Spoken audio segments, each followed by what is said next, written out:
RHOA. Also, RHOA fans have a Kenya Moore and Phaedra Parks names trending. We're going to tell you why. Plus, Britney Spears fan says Lizzo is toxic and they got beef with her. But how did Janet Jackson end up in all this mess, huh?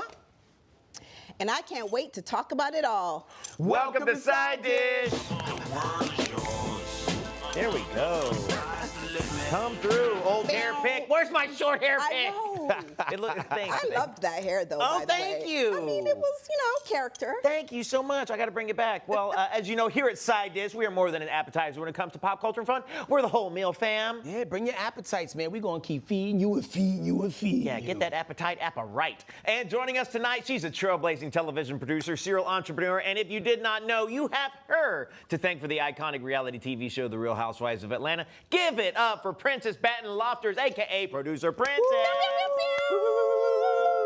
Thank you for joining us. Thank you for having me. Yeah, I'm thank you so excited. much. Thank you so I am much. excited to be here. Excited to have you. And the crazy Thank thing when you you. think about that franchise, like there's so many people who have been getting their life for so many seasons just on the Yes. strength of that show. And Their I know we're going to life. talk about it a little bit more, but it's exciting to have you here in our presence, yo. Thank you. I'm excited to be here. Talk about it all. I know y'all want to talk, so let's go. Yep, drop your comments in the chat. We'll try to answer as much as we can, all right? Now it's time for some Feed Me activity. With the weather getting nice, some of your old school faves are heading out on the road, and Ginuwine is one of them. But this video has me thinking that he can't really ride that pony or jump around on stage like he used to.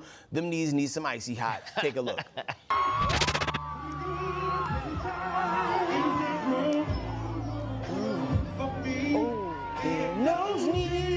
Oh, not those knees. He's still singing though. The sign language dude is the MVP though. Yeah. Oh, Lord. He just kept going. Listen. Are you a big Ginuwine fan? Ginuwine is one of my closest friends. Really? So I have been roasting him for years. I call him Papa, and I promise you, he's gonna see this and be like immediately texting me because listen, Ginuwine, just look good and grind. We just want to see you do this. We don't want to see you hop, jump, do none of that. I roast him all the time. Like, keep your feet firmly on the ground, sir. You're absolutely Please. right. We don't need our pop stars to be jumping off of things, our R&B stars to be leaping. It's all about a nice grind, a little like eye to the camera roll. You know what I'm saying? That's like it. little intention. That's all we want to see. Yeah. It's Ginuwine. Just look cute. And No, but don't do as that. a person who is here for the disaster, and real quick, follow me now, Cian. The sign language person, he wanted to help, but realized, he fell too far behind the stage. I He can't said, do it. "Not And me." then he went back and no, I don't even know. What Destiny's Child did, they just looked at him like, Michelle, right? Just And kept it rocking. and kept it going. He looked longer than Beyonce and Kelly did. He's like, my arms ain't long enough. He's like, back to the sign language. I can't get you, brother. He signed out help real quick. That's it. He Big said, time. Oh, man. Yeah, Ginuwine disappeared all the way out of frame. Yo, but but when I do see older people being physically active on stage, it does show me that if you keep yourself in shape, it can happen.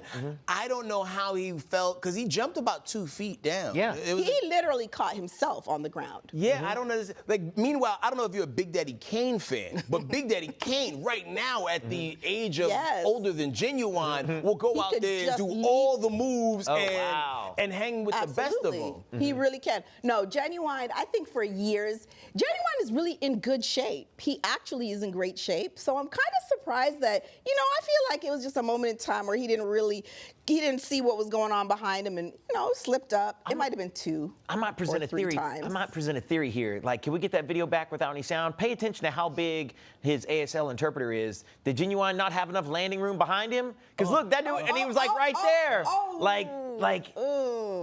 If Mr. ASL, if he wasn't, there might have been more room, more runway. If Big Boy wasn't on stage, sign language That's what I'm I saying. don't want to blame it on him. I'm not shaming him. No. Even though it sounds like I'm shaming him. I'm still going to make fun of him. I'm still going to call him. That's what a and real roast friend would him. do. Period. Have you checked on him since this video has gone viral? I mean, I haven't, but he knows he's in my heart, and I'm praying for his healing. There we go. Yo, being that you, being the serial entrepreneur that you are, have you ever thought about putting together a reality show of R&B dudes Tell me. from a pocket of time? Listen. And so again, Ginuwine is one of my closest friends. I say this in like real friend. You know, people throw around the road friend. He's my real friend. And so we have talked about, actually, I would love to see something with Ginuwine, with these old school, you know, we call them old school, but these past celebrated pop stars. I think people would watch that, and we've talked about that. So, I mean, stay tuned. You never know. I might put something together just for him. Okay. Yeah. With a bunch of steps and a handrail. That's for them to get down from the stage. Right. All right, moving on. Wendy Williams has retained highly regarded criminal defense lawyer Joe Tacopina as her personal lawyer and to help her in her guardianship case. And here's what Joe told TMZ about the whole situation. The end goal is to get her out of that draconian institution she's in, that she doesn't belong in, because she's not incapacitated in any way, shape, or form. She's in a ward where people don't know their names, where people don't know between a red light and a green light. I mean, she's in a place where, you know, people are dangerous to themselves. She's not. She can't leave there on her own to go get a cup of coffee. So the goal, end game, is to make sure she gets out of there. How it's done is honestly, it doesn't matter to me now. I spoke to Wendy at length yesterday. She wants me to represent her. I am representing her. Her family's asked me to represent her. I'm her personal attorney now. Doesn't mean I'm in the guardianship case yet, and I'm not, because the judge has to approve any lawyer coming in to the guardianship. So the bottom line is there's a process that's in play there. We are moving, we're making motions to make sure we're doing everything to get ourselves into the guardianship proceedings. And then we have other remedies if that doesn't work. If the judge, for some reason, doesn't allow us into the guardianship. Interesting. ASAP Joe. Come on, ASAP Joe. And he's taking this ASAP Joe thing very serious. My man dresses like he shops at VIM. Right. In Mount Vernon. You know, puffer jacket, hat on. Like, he used to be suited down pre-ASAP trial. Right. ASAP Joe. But I'm glad she's getting good help. Yeah. You know what I mean? Absolutely. And not those throwaway lawyers that show up every time somebody Right. like comes through with an accusation, because you do need the heavy hitters in a case like this, because it's a very unique situation. I've never seen anything like this. Very. Yo, the list of people this man has represented has been crazy. Like Donald Trump, Meek Mill, ASAP Rocky, Alex Rodriguez. What Good are you in trouble for? A-Rod. I don't remember that one. Yeah, I'm trying to remember what this was. This was a few years ago. I think that was like the first one that put him on sort of the celebrity scene. Okay. Okay. Yeah. Yeah. Well, you got Free a Wendy, good track record. Period. I love Wendy. I feel like she's the one who really pioneered, and I'll say it like as a woman coming in, really standing up for the things she believes, whether you like her or not. I feel like she has an opinion, and when she wants to voice her opinion, she will. So, free Wendy, honey. Yeah. You know. It's coming. When she was on the radio in the afternoons on WBLS, anytime I would go back, because I wasn't living in New York at this point, but every time I would go back to visit, like as soon as I get from the airport, if it was after 2 o'clock, she would just hold you hostage. Her entire show. Period. Played very minimal music. I think Artie was like her assistant intern back, and it was just always an interesting show to listen to. And she's a master of her craft, and I want to see her back doing her thing. Wendy's She's an a icon. legend, an icon. Absolute icon. What's Yeah, your favorite agreed. Wendy Williams interview moment? Oh my gosh, let me see. Oh, okay, so I love when she interviewed, what's the young lady, the Puerto Rican princess, honey? Oh, Jocelyn Hernandez, yeah. Oh, I didn't know whether to I was frozen, like, ooh. You know what I mean? You know when you watch something, you're like, oh God, are they looking at me? Like, What's about to happen? It was so cringy, but entertaining. And Jocelyn kept coming for her, and Wendy kept coming back. I loved that interview. I think that she has had so many iconic moments like that, but I think everybody's a little scared of Jocelyn, Sure. me included. So I feel like, I love that interview. It's interesting. So there are obviously levels and layers to all forms of the industry, and in the talk show game, Wendy was at the top, without a Absolutely. doubt. And it's hard to cross from one level to the next. But I remember for years and years and years, like if you were on sort of a lower level show, like myself and friends that I had like years ago, you still had a shot at showing up and doing entertainment updates on Wendy. movie. Yeah. And I remember my buddy AJ Gibson was one of the first guys I knew directly to get that shot. And it was a game changer for him. He was so excited. Wendy like put him there basically. And so it's like, that's why I think there's so many people, if you're watching this and you liked Wendy, but you might not understand our enthusiasm for Wendy, it's because she did things like that for people who you wouldn't have seen otherwise. Yeah. And I've always been a little afraid of Wendy. Years and years ago when Housewives became a thing, very early on, I stopped doing press very early, but it was around 2012-ish. Somebody whispered to me like, hey, Wendy Williams, would like for you to, and it was kind of like, oh, someone wants to talk to me, because it was the time when people were, as a producer, you were sort of getting a face, and I wasn't sure if I was ready for it. But I was like, no, I'm afraid of what she's gonna say. I was a little like, is she gonna, because you never know. And back then, there was a lot of controversy around the show, Well, you're also coming as at black it. women. You're also coming at it as a producer, so you know how the sausage is made. That's right. Yeah. That's right. Yeah. Yeah, make him cry on camera. We're coming for moving on. Okay. Lizzo went on the Sibling Rivalry podcast and addressed an old tweet where she referred to Janet Jackson as the Queen of Pop, a title that is normally given to Madonna. But she also said Britney Spears does Janet impersonations. Take a look at this. I love Madonna. I have to really clear up Ooh, Lizzo. because people came for me on the internet because I said Janet Jackson is the Queen of Pop.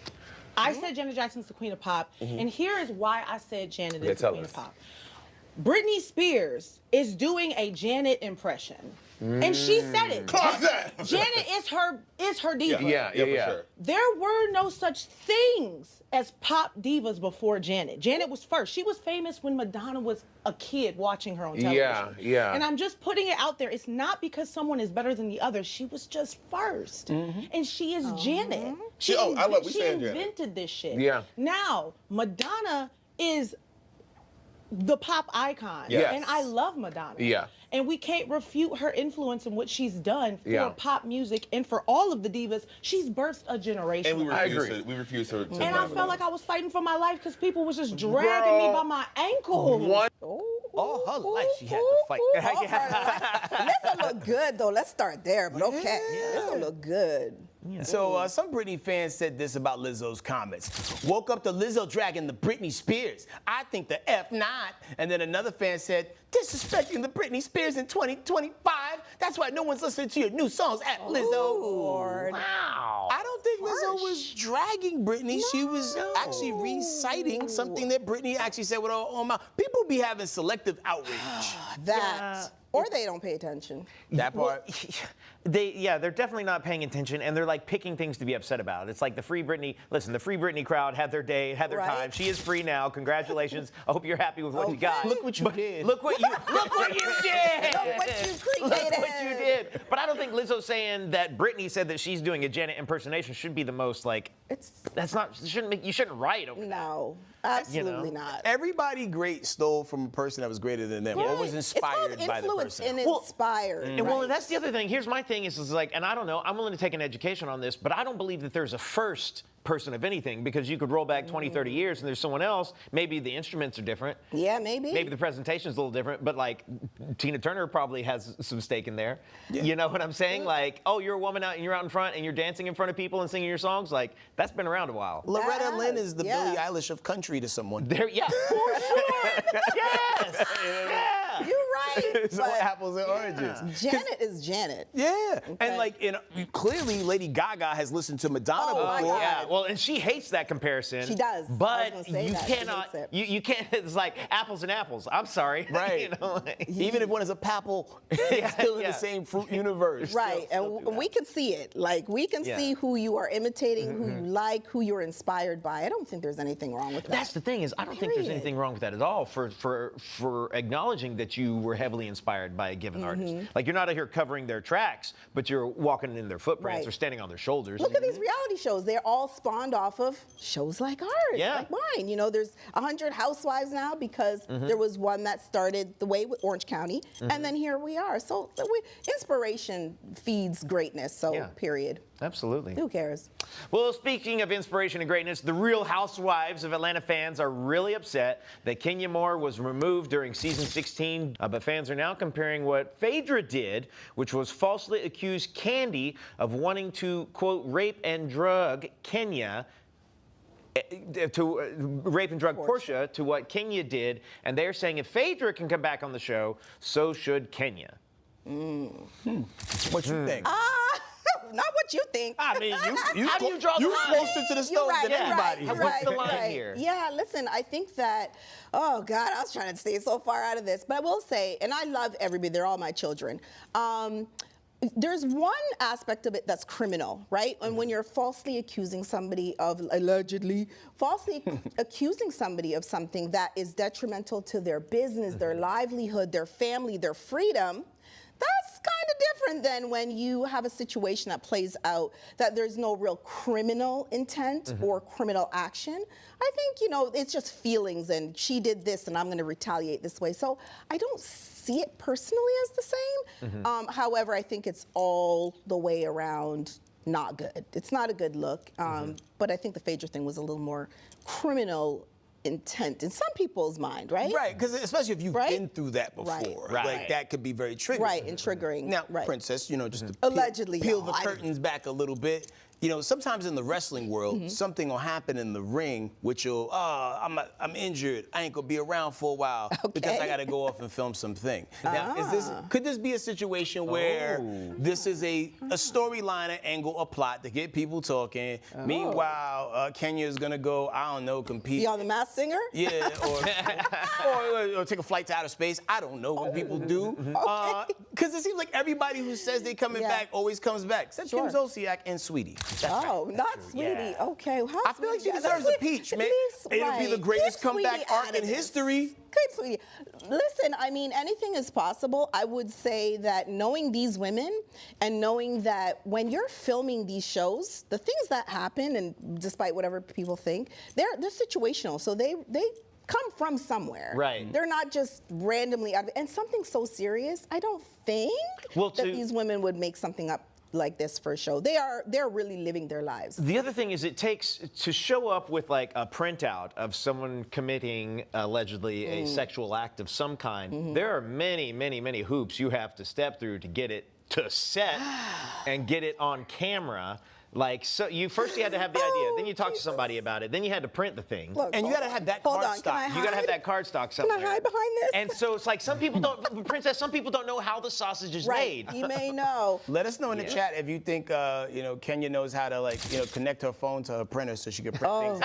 Because I don't think she can. Like, because if you're gonna fire one person, you need to fire the person and say, you know what would be a good idea? Right. Because usually these are the ideas of other people on the sidelines, and the person that takes the arrows is the person whose I'm names gonna we know. stand up for my producers and say, I don't know. Listen, it's a tough one. It's really tough. When you're in the moment and your emotions are high, whether your talent or your producers, there was a lot on the line for the producers this season, right? Yeah. Our big comeback, season 16. I think that all the way around, it was a difficult situation for everybody. Yeah.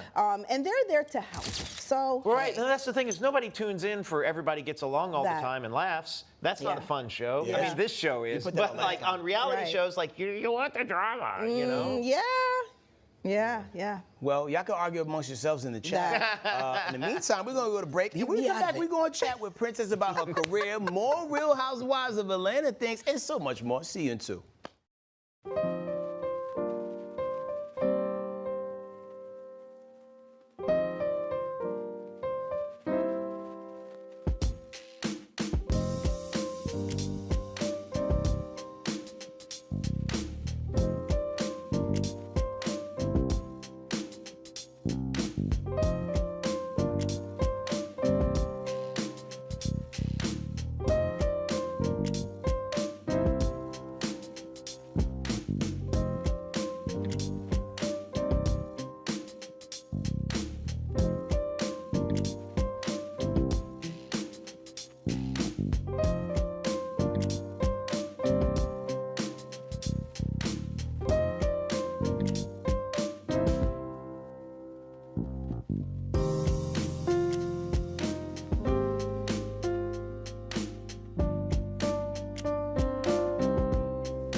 Hey, welcome back. Hey. Now, Princess, thank you so much for hanging out with us today. You are Now, we got to get into your business just a little bit. Now, first things first, we have to give you your flowers for creating, one of the best franchises, which has created so many jobs, so many opportunities, and so many, future icons right here in Atlanta. Let's take a look at this video from the season 16 premiere party. Okay, digging in the crate. I did see you there that night. You Thank you to everybody that's in here. I very, very rarely get a moment to just reflect on the 16 years that this show has been on. 16 years ago, I literally, on my basement floor, thought about putting Black women on TV, and I am so grateful to see all these beautiful, successful women. 16 seasons later, we paved the way for so many shows. We laid the foundation for so many powerful, beautiful Black women. And I am truly, truly proud to be a part of that. I thank you guys so much. Thank you, Lord. You deserve it. This is a vibe. Let it flow. Let it Oh my flow. gosh. Memories. Yeah, that was a really special moment. So I'm getting choked up now. I don't really do a lot of moments where I step out and really talk about, the fact, I don't even get a chance to really reflect on it. It all happened very quickly. And then I shied away from the spotlight for various reasons. And I think that when I'm able to be in a room, because those were Bravo executives and true executives. And so for them to acknowledge me publicly and say, hey, this is the girl. And what you missed in the beginning was, to give you some context, there was a lot going on prior to that. And they had wrapped everything, finished it, walked away. And so that's why the crowd is even noisy, because it was like, oh, Princess, could you say a couple of words? And then I just kind of took the mic and just said what was on my heart. So yeah, it's great. I'm really grateful for 16 seasons, and I'm grateful for what the franchise has done, not only for our franchise, but for other franchises, like, other, Black franchises that come up, Potomac and so on, and just even the other shows. So yeah, it was a great moment. It has to, you say you don't often reflect back upon it. When I think about like the effect that it's had on Atlanta, the number of people who are working in Atlanta, the number of people whose careers have blossomed in Atlanta as a result of this. We have these people visiting us on Dish every week, every other week, and then you talk about Potomac and these other shows, and you can trace it directly back to the work that you were doing. They've told me. How does that feel? What are your emotions when you take time to think Well, I was only 20 at the time, because I'm only, 30 now, 35. It really just feels like yesterday, honestly. And I just think that I'm so grateful that I had the audacity to say what I wanted and say that I wanted Black women on television and people who look like me. And I'm really proud of what it's done for the culture, for Atlanta, which is now my new home. I love it all, so I'm just really excited that we are in season 16 and many more to come, and many other shows hopefully to come out of it. What were the points when you look back in casting? Because I was talking about, I did casting years ago. What were the points in casting where like the Nene Leakes were in front of you, or the Phaedras were in front of you, the Sheree Whitfields were in front of you, where you're like, I've got something? Oh man, well, the beauty of it was I was doing it all on my own. So nowadays you have these big casting companies come in, right? And it was just me, a cameraman with a missing tooth right here, who was my editor, right? I just didn't, I was so fresh and green. My eyes were open. I didn't know what I was doing. I was just like, oh, hey, I want to interview you at your home. And it was just organic and from my gut, and I had no fear. And I was producing the stories of these women, right? That's how I looked at it. I didn't look at casting. I was like producing a story to sell this show, whatever that meant. And I just really felt always when I stepped in front of somebody like a Nene, like a Sheree, like a Kim. Oh, I love Kim, by the way, because she really added that little something different to the table. Yeah, something that people were like, oh, okay, this makes sense. Lisa, Deshawn, I love all our OGs. But I really knew that I had something. I really felt in the bottom of my stomach. I don't know what this is. Now, I didn't expect 16 seasons, 16 years, 17 years. But yeah, I felt like I had something, and I just felt like these women were gonna change the culture. I knew these women were gonna change the culture. And that they did. I really did. Well, this is a two-part question. Yeah. One, who's somebody who came across your casting table that got away, but still went on to do something amazing? And the second part is, did the camera person ever get a tooth? That part of the story. I've had a few. I can't really say because a lot of these things are confidential. I'm going to tell you. I'm going to drop a little secret right now, quickly. So even throughout the years of me being way behind the camera and kind of disappearing, I've had some jobs where I'm anonymously a part of, and actually most recently, anonymously a part of, you know, picking or looking at overseeing these big shows that are coming down, and they kind of want my take on, hey, what do you think about this celebrity or that celebrity, and you know, do you think they'd be good for the show? So I've seen people come across my desk that I'm like, you know, I've helped to either usher or push them in the direction of this, and I would never ever tell that person. Oh wow, really? And yes, absolutely not. So I feel like I've had a lot of people in the past that I've even interviewed that have went on to do really big things, and I can't think of anybody at the top of my head, but gosh, a lot. I feel like if you have it, you have it, and whether somebody picks you now or later, you're gonna get picked. Yeah, what's for you is for you. Absolutely, yeah. All right, Princess, we got to get up in your business a little bit. You flexed on Instagram on everyone with this here, saying that you've never had Botox or fillers, and you use good products. Can you give us that skincare regimen for the girlies out there and for the guys? Ooh, period. She is her, okay. No, yeah, I'm really proud to say I'm easing my way out of my 40s, which I said there. And I really, listen, I had my son really young, right? My son's 32. And well, I was poor. And so whatever he used, I used. I had the baby lotion and the baby Vaseline, as all us black folks do. And for years and years, that's what I put on my skin. I just wake up, put on the Vaseline baby lotion. A lot of, you know, products that don't have any ingredients that will be harsh to your skin. And thank God for good genetics and a little, you know, Oriental mix, Indian mix, black mix, I'm all of them. Yeah, I haven't done anything. So, you know, and no shade to anybody who does, but she has not. All the parts. And you know, you talk about being such a behind-the-scenes person, but your fashion game is unmatched. I mean, like, we've seen unlimited looks from you, killing it every time. I mean, you always Met Gala fresh, no matter where you go. Stand up. Do you ever see yourself doing a clothing line, or maybe a TV show about fashion, perhaps? Yeah, fashion is my absolute passion. It keeps me, I've said it before, fashion saved my life. We'll talk about that another time. I love the idea of being able to create something that people, you know, see in you, right? TV is a grind, and TV is challenging and hard sometimes, and I think that's been my outlet. So yes, people talk to me about it more than I think about it, right? So I would love to do a fashion line. The show that I was in, Bold and Bougie, we talked a little bit about that on the show. So yeah, one of these days, but I think I'm gonna do something where I just bring people on to talk about their own fashion and, you know, maybe talk a little bit more. Okay. Yeah, you got the gift of gab. You know, going back to the show real quick, how do you feel about the new girls on the show? Do you think Bravo made wise decisions, or should they do another cast shakeup? No shakeup needed. First of all, Shamia been a cast member, period. Low key, yeah. Low key, period, right? New cast. She's always been a cast member. Always gave cast member energy. Kelly, I love. I've known Kelly for quite a while. I always thought she was great TV. All the girls, Angela, who my husband knows her husband, I think she's great. Who am I missing? The girl that's beefing with. Britt. I asked. I know Britt as well. So I put Brittany in a video 2012. Oh, wow. No, I'm sorry, not 2012. I don't remember what year it was, but you know, I know her well, and I think they all bring great things to the show, including the OGs. I love them all. So I think it's a great cast. I really do.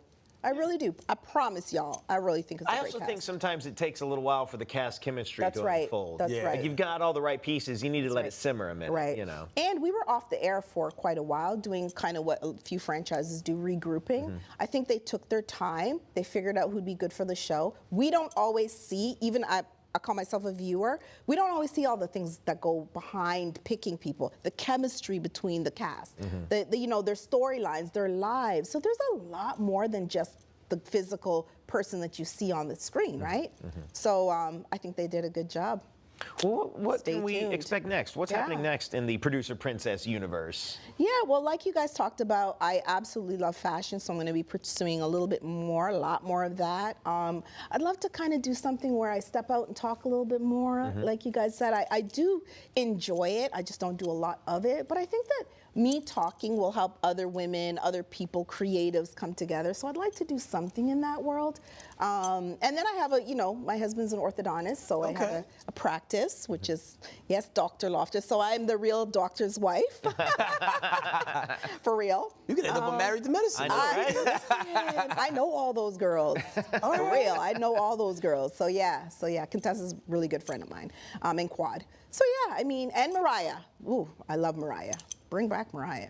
Yeah, you know everybody, yo. I really do. I ain't gonna lie. Listen, so, yeah. man, keep those comments flowing, and you definitely should do a podcast. Because there are so many people who have all the ideas, don't even know what the first step is into getting that idea from out of their brain on the paper into an executive's office and onto our screens in any form. So your information and your knowledge could be so helpful for so many people. Yeah. And I think people meet me and they go, oh, you're not like what I thought. Like, I don't know what people think of me, especially because maybe they don't see me that often and hear from me. But I'm so like, come on. I will share all the information and all the tea that I can. That's great. As a resource, let's go. Yeah. Indeed. All right, we're going to be back with more Side Dish in 2 minutes.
Welcome back. Hey. All right, so virtual reality is being used for a lot of things, and now Catalonia, Spain is using it to give domestic abusers a dose of their own medicine. To make abusers feel empathy, psychologist Nicholas Barnes built a program called Vee Respect Me, which gives abusers a front row seat to their own abuse from their victim's POV. Wow, okay. So nearly 1,000 prisoners in Spain tested the program, and some were brought to tears. A few couldn't even finish the program because they couldn't take the abuse that they had been dishing out.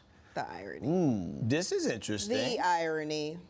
It's always like that. Right? Yeah. I mean, you can dish it, but you see what I did there? But you can't take it. I mean, really? I don't condone violence, but I really do like when people get a little taste of their own medicine. Listen. Just saying. I like people getting a taste of their own medicine, but I'm also not sure that getting a taste of your own medicine teaches you. I think maybe in that moment you're like, oh, I wish I hadn't have been abused in this manner. Right. But I'm not sure that's the same as like the deep mental work of like therapy and like considering like, why did I want to do this in the first place? What are the things from my childhood that perhaps led me here? Yeah, maybe this could be an icebreaker or part of the therapy in totality. Sure. That's right. I would like to up the ante and like have you wear this thing and then put you in a women's self-defense class where you can't see what's going on and you're getting attacked from all sides. Then It's from like the there, pregnant men with the bellies. Yeah, understand the pain, know what people are going through. Right. You know, because like I think sometimes a lot of people who are domestic abusers witnessed it as a child. And Yeah, some it's people look at definitely- that and they'll be like, all right, this is the exact opposite of what I'm gonna do. And some people normalize it because that is what they've seen. Well, The that's hurt how you people know hurt to do people. that, is Yeah. because that's something you've seen or you've taken in at some point. That's why it's so Absolutely. It's a cyclical. pattern. Yeah. It's sometimes a real pattern that you can't break generationally. Yeah. And so, yeah, I mean, but still, I want you to feel it a little bit. Yeah. Put them little sensors on the body. I love it. I like it to be just like the pregnancy belly. You get a little toot, toot, toot. Because it looks like he's about to play a game. And don't know I'm what possibly he's punch doing. back the What way is he his dukes are doing? up. Yeah, I'm sure that's probably a game. I don't think that's like the. There's no like real action. No, okay, never mind. Very different. Those Very stories are different. available, I'm pretty Never sure. mind. And then when it's all done, now clean this up. Right? Oh, Lord. Has your partner, have you ever had a partner who's dished something out that you wish they could experience? Boy, I do. What happened? No, just Wait, like what? just He's the right. game, the You were games like- people play. Like if you want to were like, escape this wait. episode, you're gonna have to figure out your own games now. Oh. If Yeah. that makes any sense. I thought you were trying to confess something for a minute. Not me. thought you were Domestic abuse happens to men too. Like, absolutely. Yeah. It sure There's does. a guy who I see flinch anytime a female raises his hand. Like, there is a hand. Like, it's Right. Like, is there trouble at home? Some of these women can take their men, just saying. I mean, that's another topic. Shout out to Jocelyn. I mean, That's a tough I chick. didn't. Yeah. She is. Like I she promise should you I'm take her afraid of talents her. to the WWE. Because I She feel like is- you could really get paid for wilding out Yes, and not necessarily have to have a warrant for your arrest after wilding out. Just listen, I would never want to be in a dark alley with her. And I actually, low key, I kind of like people that are like a little like, oh, what's happening here? They always seem to gravitate towards me anyways. Like, I love Princess. I'm like, I'm a little scared of you. Well, it's probably But I because love the you sense of too. calm that you exude. You have a right? loving Right? energy. Yeah. Okay. Like you felt familiar. As soon as I walked in, like I'd never like met you Yeah, personally, but I walked in, yeah. I was like, Hey. Because the chaotic people don't really love other chaotic people. You They right. try to get to a sense of calm, right. so they're attracted to the calm person. This is true. This is true. So for all you people who are going through like some things you don't know how to channel for your energy or whatever, like therapy may be the gateway that can get you to the help you Please. need, or you can do this VR thing, Yes. which you might like too much, which is weird. Anyway, switching gears. Imagine rushing to work and a rapper want to block I-20 just so he can do a whole music video. Oh, no. So a rapper by the name of Belly in Atlanta, he's part of Gang Kush. He's going viral, and it appears he stopped traffic so the streets could feel this.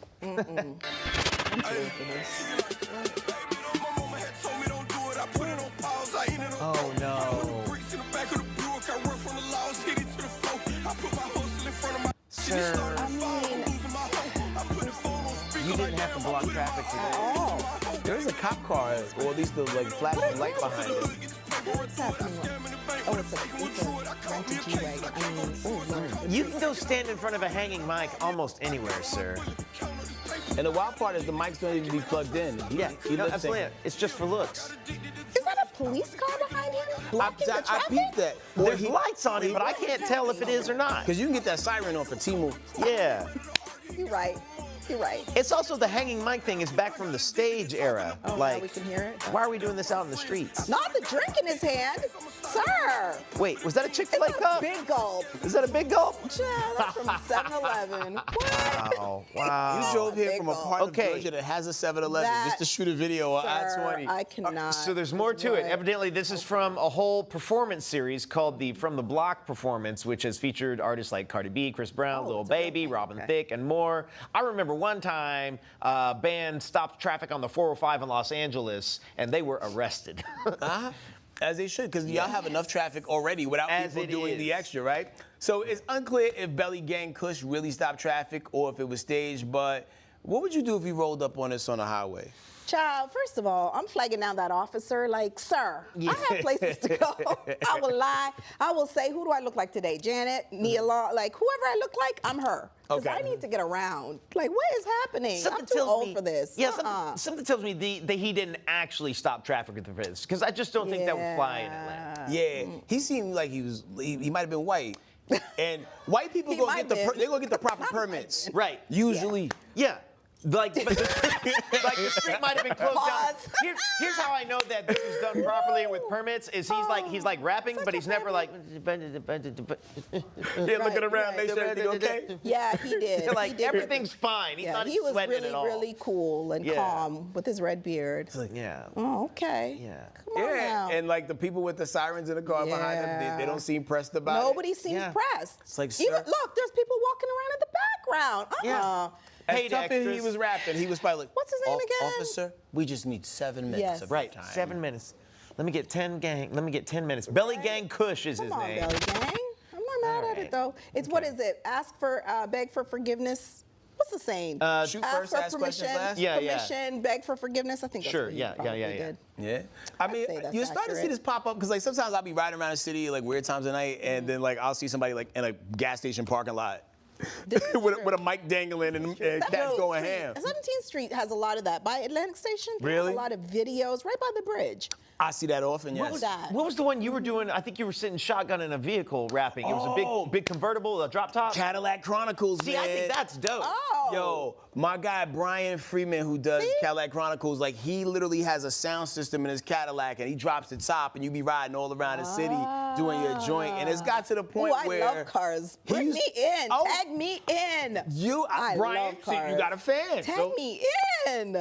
He would be so happy. I was just talking to him the other day because he was trying to get somebody at Dreamville, the festival that just took place, and that person is a very elusive person. I'm like, listen. Even if she says she's gonna do it, that is right. You're gonna celebrate a birthday waiting for her. Yeah, I love cars. I'm one of those girls. Like a rap version of carpool karaoke would be sick. That's so dope. That's a vibe. That's definitely a vibe. Wait, should that be a segment we do here for Side Dish? Barpool karaoke? Yeah. Let's go. He help us producer. Yeah. Oh, he help us producer. Come on, Princess. All right, moving on. Are you hungry? I hope so, because you might be like me and looking for a way to cheat on your diet. Then Colonel Sanders might have a fried chicken flavored loophole for you. So KFC has linked up with High Smile to create a toothpaste packed with KFC's 11 herbs and spices. A few people have tried it, and here's how it went. Oh, so this is a real thing. You like it?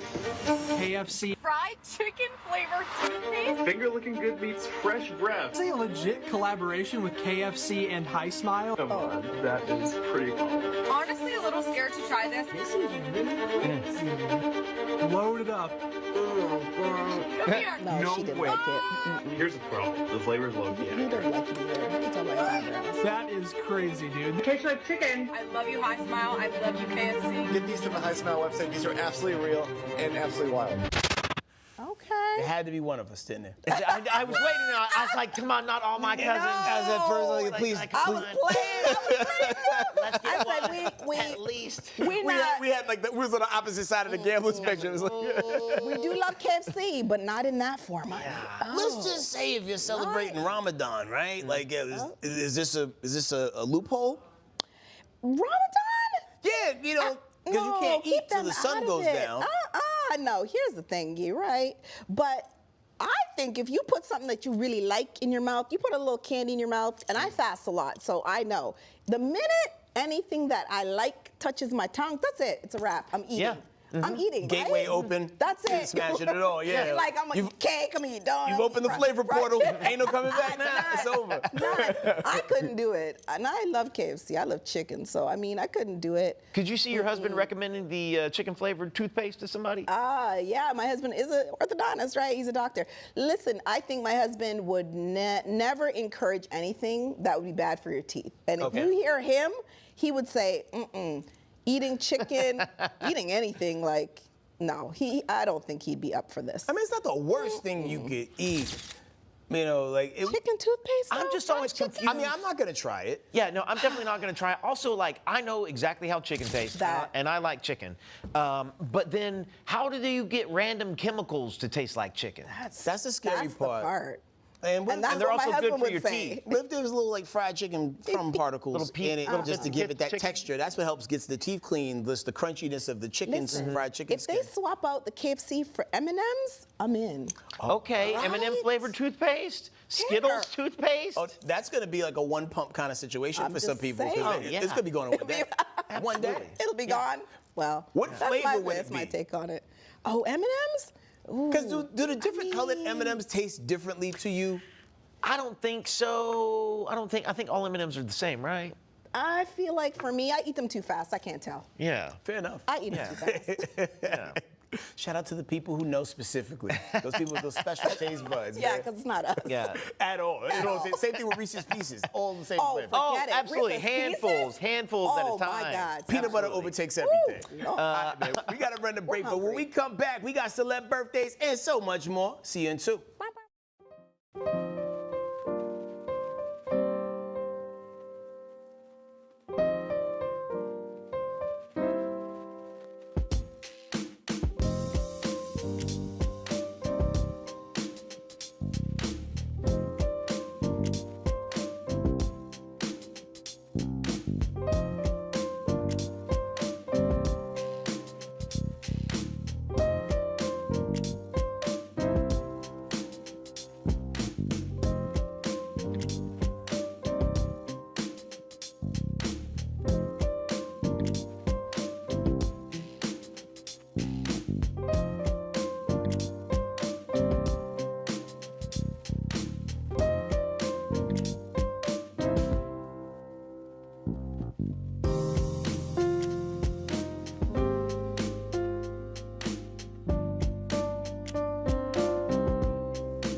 Welcome back. If you are celebrating a birthday today, mosey down to the Old Town Road to celebrate with the birthday boy, Lil Nas X, who's turning just 26. I bet you his birthday party would make Diddy blush. And everyone's favorite Huxtable Who, Rudy, a.k.a. Keisha Knight Podium, is 46. Leighton Meester, best known for her role as Blair Waldorf in Gossip Girl, turns 39. Although some great balls of fire, Dennis Quaid is celebrating 71 years young. Hey, an R&B songstress, Jasmine Sullivan, turns 38 and is somewhere breaking windows out of someone's car. Oh, dang. Okay, Princess, who gets the cake? Who are you giving him some birthday cake to? Oh, man. Okay. Jasmine. I love her. I mean, yeah, let's go with Jasmine. I love Jasmine. Yo, and she's crazy, and I love crazy people. She's a vocal beast, too. I mean, the range that she has. Yep. Yeah, I think I'm going to have to run it up for Jasmine as well, because those songs live rent-free in my head. And where has she been lately? We need a Jasmine strong comeback. Yeah, it seems like she goes on a siesta of sorts, and then loops back and, like, you know, gives the people and then what they need. hooks us, like, I got to give it up for Lil Nas X. When that song popped, and I thought, and he went on such a journey. The reason I like Lil Nas X so much is because he didn't have some sort of giant machine behind him. He found some beat online, and then he made sort of a country song on top of it. Wasn't it a YouTube thing that? Yeah, it was something like that, and then it exploded. And I remember the whole drama where it was like, he was blowing up. He was showing up at schools, and all the kids knew all the words. And then, like, he was climbing the country charts, and they tried to shut him down. And he had a logo, I think it was on Twitter, and it was like a horse running one direction. Oh, yeah. And then he switched the horse that it was running back. He's like, hold on a second, I'm going to go get somebody. Yeah. And then he updated it, and it was two horses running the same direction, and that's when he had Billy Ray on the track. And I just thought that was like, that story right there just like really stuck out to me. So Yeah. I have a lot of love for that guy. If there's a I'll show you, Yeah. that's him. Yeah. Because he really took all that negativity and turned it into a positive, like, this is who I am, no denying who I am, and really made it. Well, the other thing is he came out and he proved that he's not a one-hit wonder. Yeah. And one hit is great. I would love to have one hit, but like to have a hit that big. And It was a then- monster smash. Right. Yeah. Yeah. And he almost caught it with Montero and some of these Yeah. other Yeah, records. yeah. And if MTV still showed videos, Oh, yeah. his videos would be on repeat 24/7 because he repeat. always does something insane, Right. unique, and outside of the box. And If I've my always mom loved knows that. the song, then that means you Right. doing something. Yeah. Right? Yeah. And all Yeah. your years of like, being in the business, being in the industry, what is like one notable birthday party that you attended that was wild? Oh my gosh. Or even if it was your birthday party. Okay, so the one that's the most notable, I can't talk about. And I'm saying that because I really can't talk about it. Yeah, it's because not NDA? y'all can think about it, but it's with somebody that's circulating in the news. Can't talk about it. It was amazing. It was in Miami. Hint. But after that was my husband's birthday. So my husband had a 50th birthday a year ago. And, it was in a beautiful mansion. We had drones come in. We stood on the balcony. that's I felt cool. like a king and a queen introducing my king, on his 50th birthday. My husband is 50. And he's 51, actually. Okay. It was just such a magical moment. And we had friends flying from Toronto, from Jamaica, from all over the world. It was fabulous, honey. All black theme, black excellence. It was beautiful. So I think cool. my husband's party. Okay. Yeah, and everybody talked about it after. It was like, other than our wedding, which was a bashment, people still talk about our wedding. His party was amazing. Oh, that's Yeah, great. Yo, yeah. man, the detectives in the chat are already They're solving. detectives. Yeah, they're they writing. already. Solving. I just couldn't do It's it. like, I does was it like, rhyme 'cause with- Other, Yeah, right. Because Yeah. there were other people involved, and it's like, girl, now look, because we were gonna dig it out. Y'all will figure it out. Yeah, they're gonna dig it was it up. spectacular. Yeah. A helicopter was landed. It was. Oh, wow. It was. But that's all I'm gonna say about that. Will that person be able to throw a party this year? Well, that's all I'm gonna say. About We're going to get a whole lot of this person next month. Oh, We're going to Lord. talk about them a whole lot. Oh God, what just happened? I don't know. Here's the thing. It's Figure it like, out. there's some holiday birthday parties you got to. That's- I don't have anything to say about that. promise you, it was like, oh. What the Real Housewives of Atlanta rap parties be like? Yeah. You know what I mean? Because like usually by the end of the season, especially after they do the reunion show, You know what I can speak on? I'm gonna even speak on the rap party. So season 1 and season 2, before there were premiere parties, I threw a huge party which goes down in history, honey. Some of the people that are, I believe even on the show, maybe Gary, a couple people were there, all the Toyas and Tiny and every celebrity you can think of was at these parties at the W. People were trying to get in, hop over banisters. We had security, it was crazy. That premiere party, season 1 and 2 went down in history of people trying to celebrate the show. We didn't even know, of course, how big the show was going to be. Yeah. So I'm going to go with the rap party, the premiere party instead Season of the one? rap party. Okay. Season 1, yeah, legendary. Ask about it, y'all. Ask about it. We have to find out. We love It was amazing. I have pictures. I'll All show right. y'all. Let me ask you something. Yeah. How comfortable are you with racial profiling?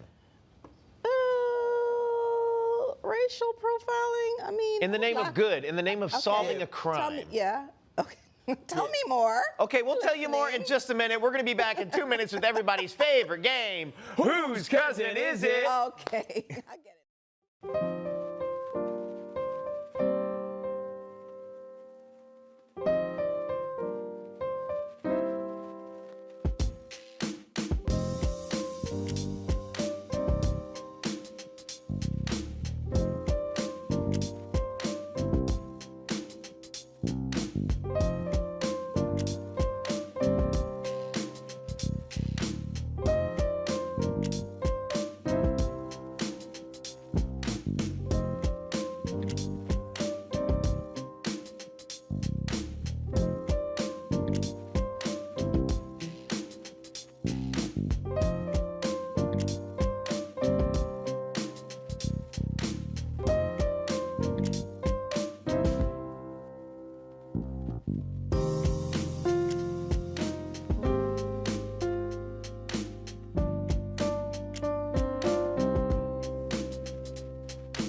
Hey, it's time for everybody's favorite game. Whose cousin is it? It's all gonna make sense once we read through the deets. Try to use your context clue solving abilities to figure this out. Now, things went sour when a 45-year-old man in Clearwater was denied free refills at a kid's lemonade stand. He bought one glass and turned all the way up when he found out he had to pay for more. I just want to take a quick second. Clearwater. Clearwater. What state is Clearwater in? Clearwater. The F word. Florida.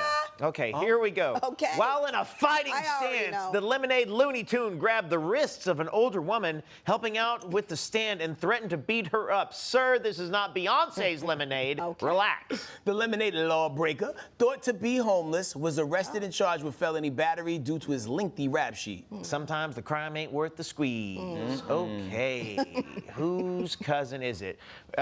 So, Princess, one of my hard rules is if it has the F word, Florida, I typically think it's my cousin. However? No, there's no however. It's definitely your cousin. Okay, yeah. It is absolutely Tanner's cousin. What are the things that are getting you there? Florida. I mean, the fact that he's being combative in a lemonade stand, oh, child, it's definitely... It's your cousin. Yeah, we don't like lemonade like that. It's your cousin. Not in a fighting way. No. Yeah, I love lemonade. You never saw someone say, I like lemonade. Well, we'll drink it, we but will like, drink it. Like from a lemonade stand, At a from a cookout. kid. Not right. We might. But I also don't think that your people are grabbing the wrist of an elderly lady who's trying to help serve lemonade. Not at all. That's Not some at crazy. all.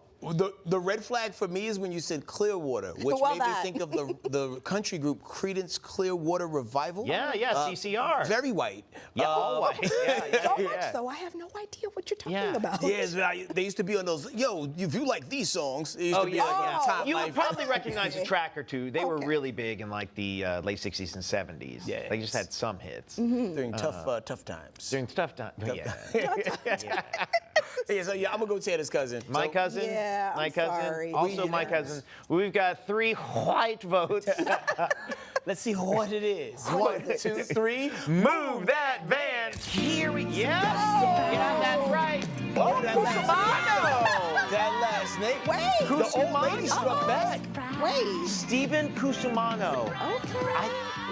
It's given Italian. I used to go to school with a Mark Casano. Absolutely. Not the same letters, give or take a couple consonants, and we're there. But it's very listen, I don't want to get into if the Italians are my cousin or not because I feel like that's a landmine. Oh, we ain't got time for that. What? It's weird. If you was in New York, there would definitely be a line of the saying. Because the Irish rock with the Irish, over there, big deal. Real big deal. Yeah, so with that being said, fight amongst yourselves in the chat about the ethnicity and what we're going to claim this person as. Yeah. Princess, thank you for hanging out with us today. Yes, thank you for having me. All the vibes, all the energy. So fun. Yeah. This was so much fun. Where can people find you on social media if they want to follow you and keep up with what you're doing? Listen, Producer Princess, I'm barely there, but I'm right in there, so follow me. Producer Princess, that's it. I'm not doing Twitter because, Because ways, yeah. Okay. But on all platforms. But all the other platforms. Yeah. Cool. Producer Princess. Love it. That's me. Love it. Tap in. Be respectful in the comments. And don't forget Please. to like, subscribe, and share this situation of ours over here. And hit record all of you watching this on your TV because that goes a long way. So we appreciate y'all. Man, that's about it. There we go. Cusumano, I think I still got to claim him in Florida. Clearwater. Put him on your taxes. He's on me.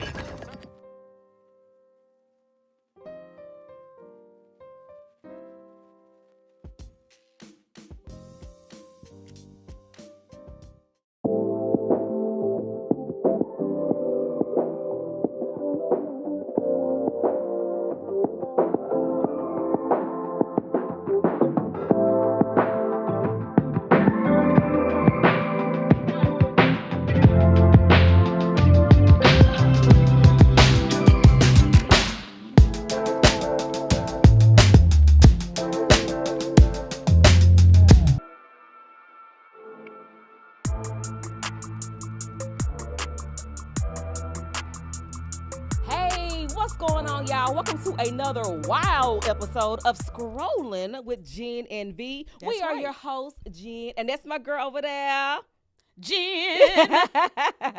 And my beautiful, beautiful, beautiful work wifey over here. Vee.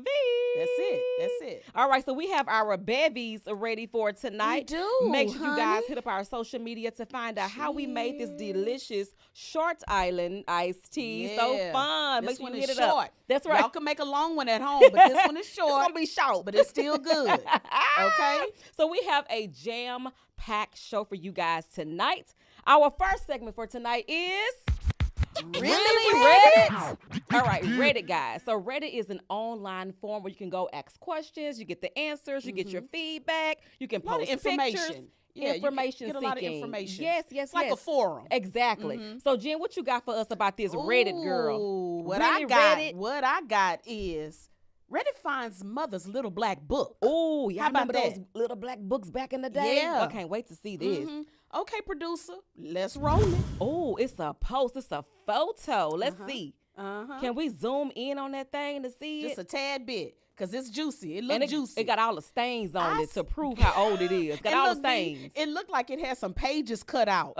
like it was some evidence that she didn't want to reveal. Exactly. You know, Mama later down ripped the out the line. pages. But look at this. These are grades. Okay, so these are grades from all the guys that Mama slept with back in the day. Right. And from what I read on this post, Mama was these were seamen, like Navy guys. Like C. Look at you being nasty already. We just started the show, Jen. I know, but dang. I want to make it Semen, I wanna yeah, Jen, relate. damn it, semen. I really want to relate. And okay, I got you. Okay. Seamen, like Seamen. sailors. Yeah, like sailors. Ah, exactly. okay. And they dishing out the sea. I got you now. Mm. But look at this girl. So from what I'm seeing, Oh, Doug and she grading them. This is Doug wild. has A plus. Doug must have been putting it down. Doug must have been putting it down. Okay. And Denise, let's look at Here's what I'm looking at this list, because I took a long look at this list. Yeah. Denise, that's the only woman on this list. So all the rest of these names are men names. That's true. Denise was been delivering her thing. She must have been doing that lickety lick. Exactly. She must have had it down pat, honey. And then if you look in the parentheses, those are the name of the possible ships that these men came in from. Tugs, came in on. trailer. See? I see that. So, Okay, babe, what I see does a Doug C. have? Patterson Ooh. in the parentheses. This is a lot. It says out of Navy. Before his grade shows up, before the grade is given, it says out of Navy. Wow. And it's underlined as well. That's So, crazy. I mean, this is crazy. And who got the C plus, baby? We got 2 people that I see thus far with C's. No, 3 people with C's. Y'all must want doing the C job, honey. I feel a little sorry for Jean-Pierre. Yeah, he got a C plus. Any D's on here? Any D's? That's the lowest? Oh, I That's the think the lowest? C's was the lowest. Baby, Mama was doing her thing. Baby. Mama was spreading eagle, honey. Come on now. Spread You better eagle. keep a little black book for Hey. us to find on Reddit later. Okay? Let's look at these comments, V. What it say? Your mom was generous in her scoring. Lowest rating is a C, or she just had a sense for studs. That's a possibility. We got to ask Mama on that. Somebody say, okay, Denise. Okay? Look, Like, Denise, get that it was okay. Denise was doing her thing. She's the only one on the list. Come on, Denise. Did your mom happen to have a daughter of whom she's not sure is the father and will soon be marrying off said daughter at her hotel in the Greek islands? Bonus points if she listens to ABBA. Okay. Mamma Mia. Mamma Mia. I said Mamma Mia. Yeah, because Mamma Mia, did you ever see that movie? No, I didn't. Okay, Mama was a hoe in that too. Ooh. Yeah, she was doing her thug. The child didn't know who the daddy was. So. Dang. Rest in pieces to the 2 guys who got a C. It was actually 3 guys. Looks like got the C. It was 3 guys that got the C. Sorry for you. Ooh, dang, man. Hate to ask, but how many pages long is this? But then, like you said earlier, Jen, some were torn out, so it probably was longer. Like torn pages, like roughs in the seam. And she put it in red ink too. You know, red ink is powerful, honey. This would say, I have questions about Denise and Doug. Okay. The double D. The double D's. Could have been a threesome. Okay. Starting off, what are their phone numbers? That's what they saying following up to their message. Holla at us. Holla at us, Denise What and is her Doug. phone Okay, number? we want to know. I'm thinking it was a threesome. Ooh, V. You talking about me? Yes, I'm thinking it was a threesome, honey. At first, I thought those were last names and thought she was running through whole families. Dang, man. Wow, you made it look like that, huh? Yeah, right. And then somebody replies, says, given how much she liked Doug, it would make sense to try the rest of the family to see if it's genetic. Hey, why not? Experiments. Why not? Let me tell Baby, you. that was a wild I one. ain't even hating on the little black No. You keep record. That's what. How they say, I'm kicking ass and taking names, or literally. getting ass and taking names. And then adding How about grades that? on top of it. Okay. And adding grades. Adding grades, Okay, honey. I can drink to that. Ooh, I'm telling you. Okay. So, look, Let's drink to that. Do you drink? Do you keep track of your body count, Jen? I don't. I actually don't. Like, but why though? Why would I've you? never thought to do that, V. I have never thought to keep a little black book and keep record of what I've had. I don't see the point in it. And at the end of the day, I might not even want to go back and look at that. Exactly. Like, why would I want to do that? Why would I write it down? But to each his own. Baby. If you like keeping record, do you keep your notebook? Exactly. Keep a pen to the side, ready. But look, we got something else, V. Another segment, we got something else. And what's this next segment? Relationship status. That's it. What's your relationship looking like? Yep. Are you booed up? Are you single? Is it a situationship? Is it complicated? And people like to talk about it on social Yes, media, they right? do. Mhm. Okay, let's look at this. I have a video for you, but then V found it, and then I looked at it. So V, what is it? You tell them about it. I'm gonna tell them all about it. It's about cheat day. Ah. Oh, so I'm thinking cheat day in terms of food or cheat day in terms of a relationship. Oh, well, let's see what it is. Let's roll it and see. Okay. I said cheat day, like we could cheat on our diets, like we could have McDonald's once a week, not you cheating on me with another girl. All I heard you say was cheat day. Why? I don't understand why you would. I'm sorry. I just wanted to come down and say I'm It's sorry. fine. It's fine. I wouldn't have. I just didn't know. I know. It's not your fault. It's not your fault. It's fine. You were talking about a diet? I'm gonna head out. Okay. Is that the chick?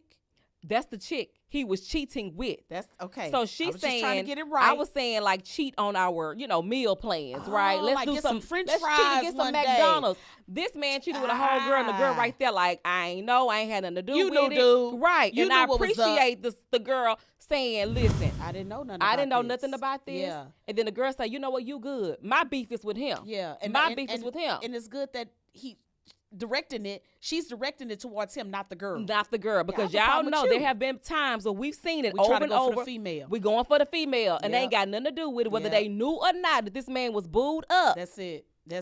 Well, they worked. Hopefully, they worked it out. I hope they didn't work Yeah, it out, and because I then don't want it- no cheaters. I You know what I mean, meant when I said cheat day, dog. She was crying, so I figured that the D is good. So You I think she mean, kept it obviously around? he spreaded it around. Hall pass. Okay, let's just say. Okay, so I got another relationship status Okay, video what for you got? Okay, picture the bedroom floor. Okay. Is that hitting you any Picture kind of way? of the bedroom floor. Let's roll it. Let's Okay, just roll picture it of and the see. bedroom Picture floor. on the bedroom I'm floor. trying to Make her send you a picture of her bedroom floor. Make her send you a picture of that before you guys start dating. Now, if she sends you that picture and that floor is as clean as can be, you don't see a bunch of small piles of laundry scattered about or a fully packed suitcase from the girls' trip that she took 6 months ago that she chooses not to acknowledge because she gets overwhelmed just thinking about it. Well, good for her. She keeps things organized. But what are we supposed to be impressed? No way, Jose. Her floor has got no personality. Block her number. The real queen's bedroom floors are absolute chaos. Okay, well, you know what? What? I guess they Call me blocking boring. Yeah, block they me block and call me now. boring. Because if you nasty, I don't even want to deal with you no way. Okay. And we say nasty in the black. If you nasty, I don't want no dealings with you. You got all that stuff on your floor. And I like I'm things organized in place. queen, honey. I like things Right. in place. I like to know I like to see my floor. I like to see where I'm walking. I mean, that's just me. To each his Yeah, own. same. If you know how you like your stuff, do you? But I'm a neat freak. I I like like a little OCD in me. Nice and pristine. I know what my stuff is, You but know where baby, to ain't get it nothing at. boring about me. Ooh, Okay. she done Don't told get it y'all. twisted, boo. She done told Mal done told That was y'all some bad over there. advice, sir. Okay, Said, bad advice. Leave her alone. Mm-mm. Cause she ain't nasty. I ain't nasty. Okay, when y'all come back with an STD and Exactly. just cause she don't keep the flow clean, there's something else that's not clean. Y'all better watch it. Mm-hmm. But look, V, y'all follow us on social media too. That's right. Okay, Jen and Vee on TV, all our platforms is right behind us. You can't miss it. But we got to take a break, and we'll be right back. Don't Oh go my nowhere. God, you don't want to miss it.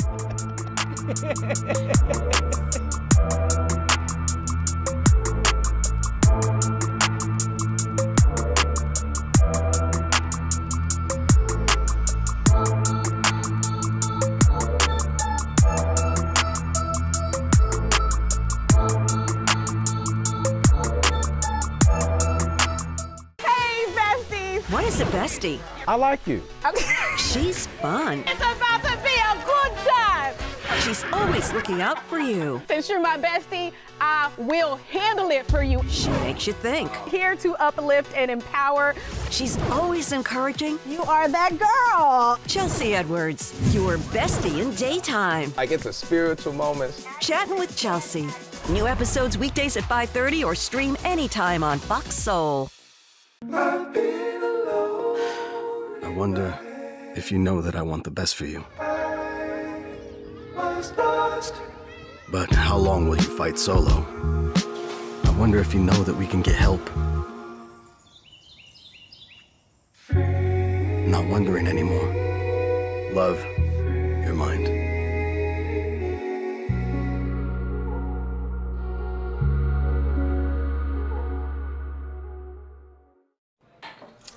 What do you think you're doing, Kevin? Was just gonna drive home. There are several warning signs present that you shouldn't be driving. Like hearing voices? Like your text-to-emoji ratio? Oh man, the selfies. Selfie. Nailed it. We all have warning signs that let us know that we're probably not okay to drive. Mine is pretending to be your subconscious. Craig, come on man, let's split a ride home.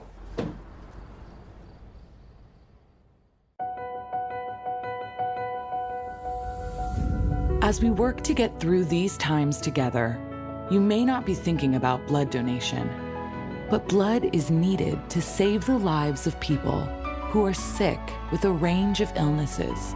It's easy and safe to give. If you are in good health, please donate. We need heroes now. Visit redcrossblood.org to schedule an appointment.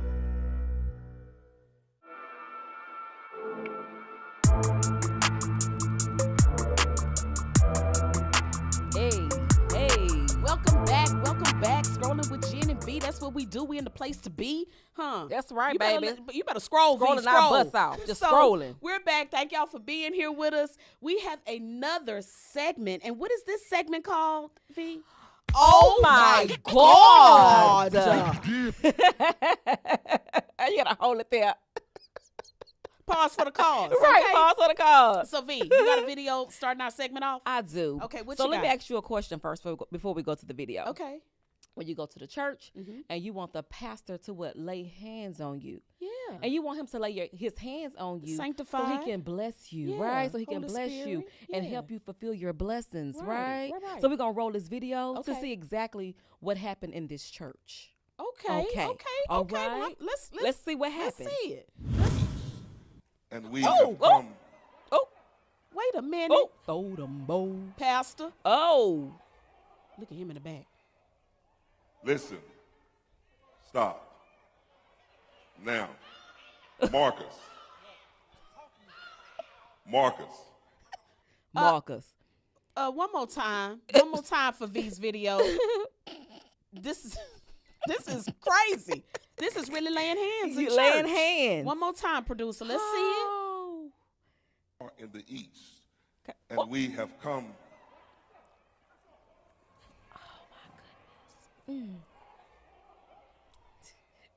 Okay, Listen. we could stop it. I just V, did you see how he slid up on him? The way he came up to him like he was about to ask him a question for Yeah. him. And what got me, you got the COVID mask on. You got a COVID mask coming up. And we going through a fight pandemic somebody. and y'all Right. y'all out here doing this. Y'all out here doing this. The pandemic already fighting us. Exactly. Right. Exactly. Oh my That goodness. is insane. I wonder what happened for that brother to just pop So on look, him if in the y'all know church. what happened, if y'all seen this video and y'all know what happened, hit us up in the DM comments, us yeah, or and let us something. know if y'all know what happened. DM us. Yes. And we go straight to it and find out the backstory to this. Exactly. Because Marcus was not having it. Exactly. And DM y'all direct message. Yeah. For those of you, just send us a message, honey, and say, Jen and Vee, this what happened with that crazy church video when the brother got his hands laid up on. That was crazy. And he said, Marcus. I wanted to see still saying Marcus. And Marcus wasn't stopping apparently because he kept on saying his name, Marcus. So look, V, I got a video. Ooh. Okay, we done talked about laying them hands Oh in my church. God, Yeah, right. I'm like, man, you fighting in church? At In the church In house. the sanctuary?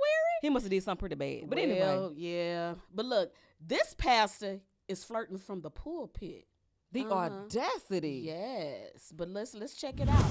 If I can get an usher Give this lady here in the gray denim my phone number.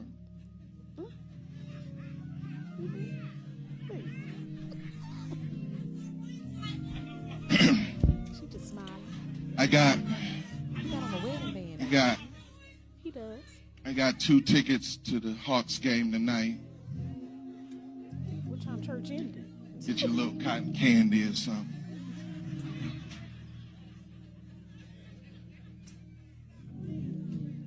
Let me stop for that. Be a real clip. Pastor shot his shot from the pulpit. That's We mess. talk about you, Pastor. Calm We down, talk about internet. you. That's my wife. Oh. Yeah, tell me something, baby. I'm about to cut Luke, up. the 13th chapter.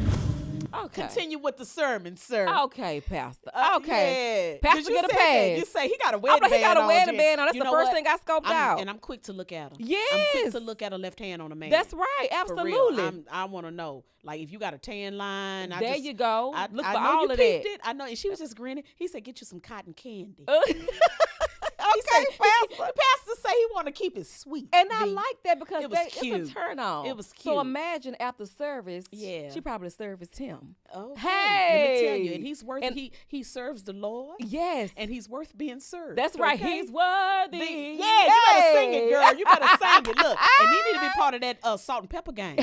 Oh. Pastor was smiling. He was making me smile. I was like, Yeah, he's showing all his pearly whites I love from the it. pulpit. I love it. Woo, so I got one too, girl. Oh my my God. God. All right.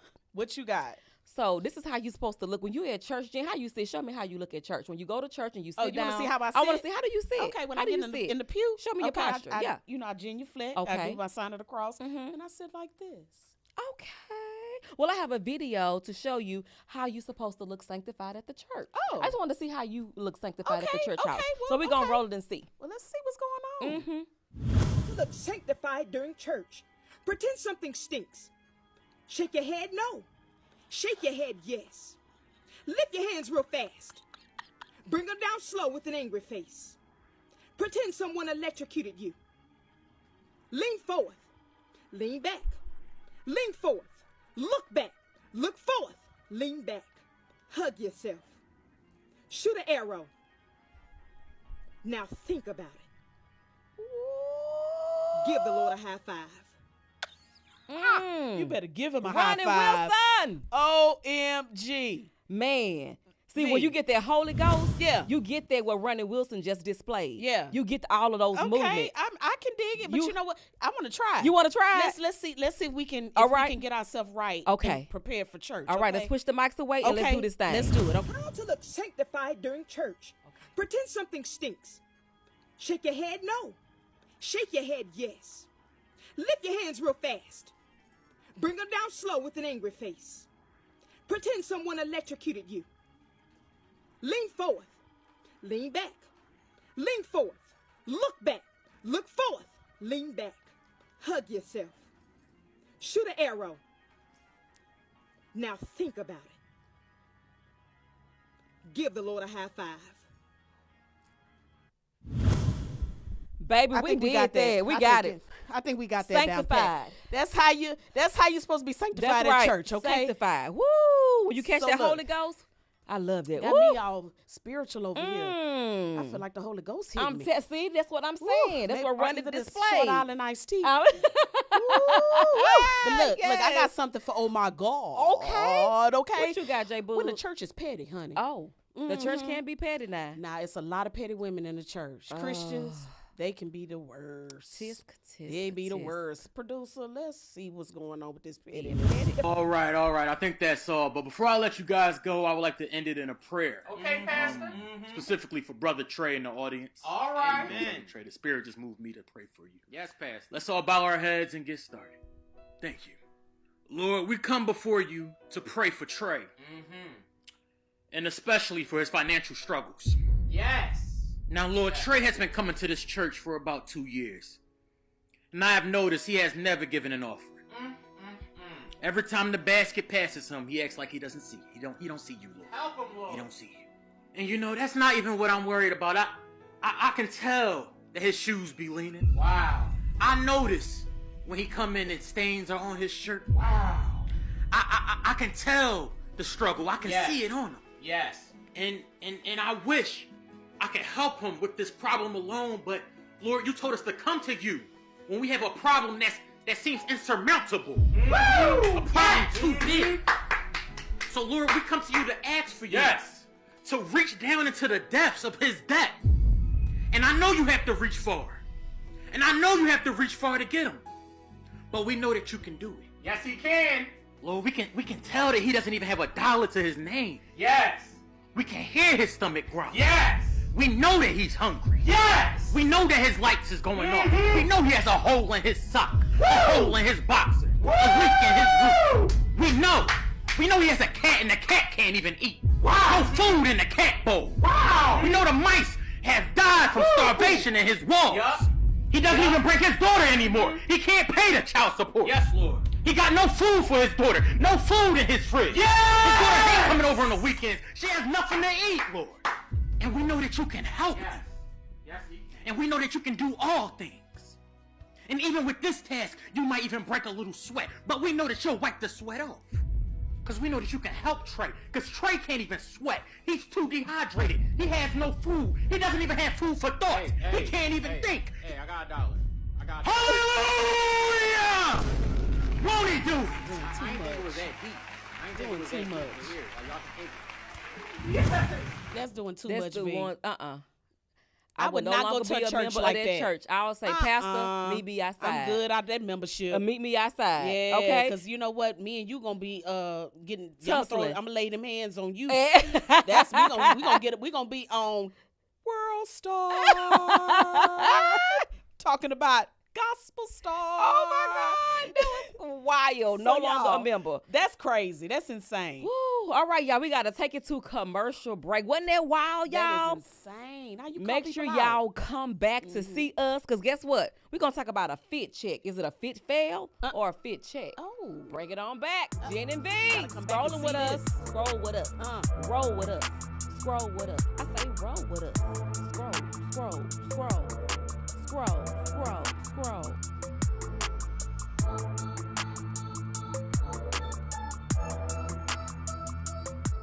Well, on FOX Faceoff, we tell the raw, unadulterated truth. FOX Soul Faceoff. We are given the platform here with no fear. Always comes out swinging. We should be saying, hey, stop shooting and killing people. Nothing held back. They wanted black hip-hop moguls and artists to continue the feud. No punches pulled. And shut the hell up. You interrupt me all the time. Tune into the show where opinions collide.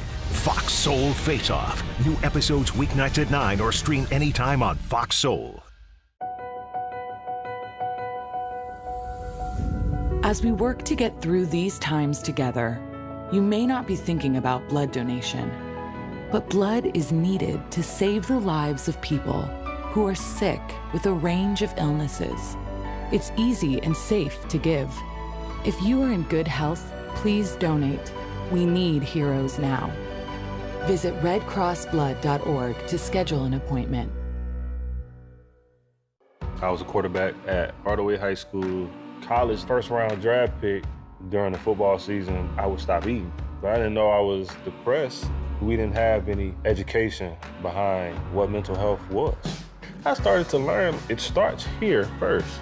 If this is together, I'll be better as a father and as a husband. We have to redefine what being a strong man is and heal, love your mind. What do you think you're doing, Kevin? Was just gonna drive home.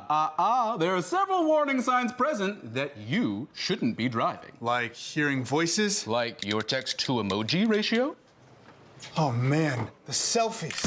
Selfie nailed it. We all have warning signs that let us know that we're probably not okay to drive. Mine is pretending to be your subconscious. Craig, come on man, let's put a ride home.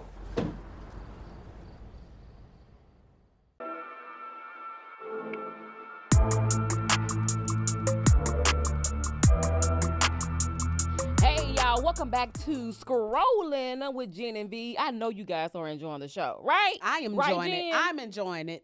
For sure. Come on with it. Okay? All right. I know that they enjoying it. We enjoying it. We enjoying it all together. Hey, I know that's right. Give me we some on that, scrolling, baby. We all scrolling. Right. So our final segment of the night is what we got for him, Jay. Fit check. Yes. All right, about that fashion and seeing what people are doing out here in these swag. social media streets. Yeah, fashion, the Like swag, it. and I all like that it. stuff. All Okay. right. So you know, Air Jordans are very popular. Oh, They've been very popular much for so. a very People stand in long line for time. 'em. Yeah, they call them Air Jordans. You know. Well, I got something that makes Air Jordan look like Air Whack. Oh, really? How could that be? We're gonna see. Curiosity killed the cat. Okay. My God. I've been waiting eternity for this package. And it's finally And I here. love her. These were sold out for so long. They're the iconic Rick Owens blow-up boots. And it indeed comes with a tool. It also came with these, so I'm gonna assume I just screw this into here, twist. Maybe I should put them on first. I did not expect it to be this difficult. Oh my God.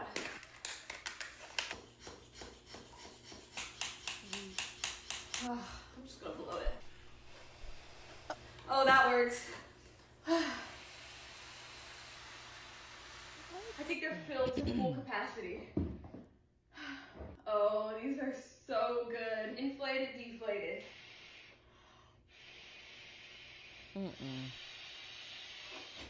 Yeah. Blow These with are cheese. amazing. Oh, I'm in love. I ain't gonna lie, I like I'm her in outfit love. with them.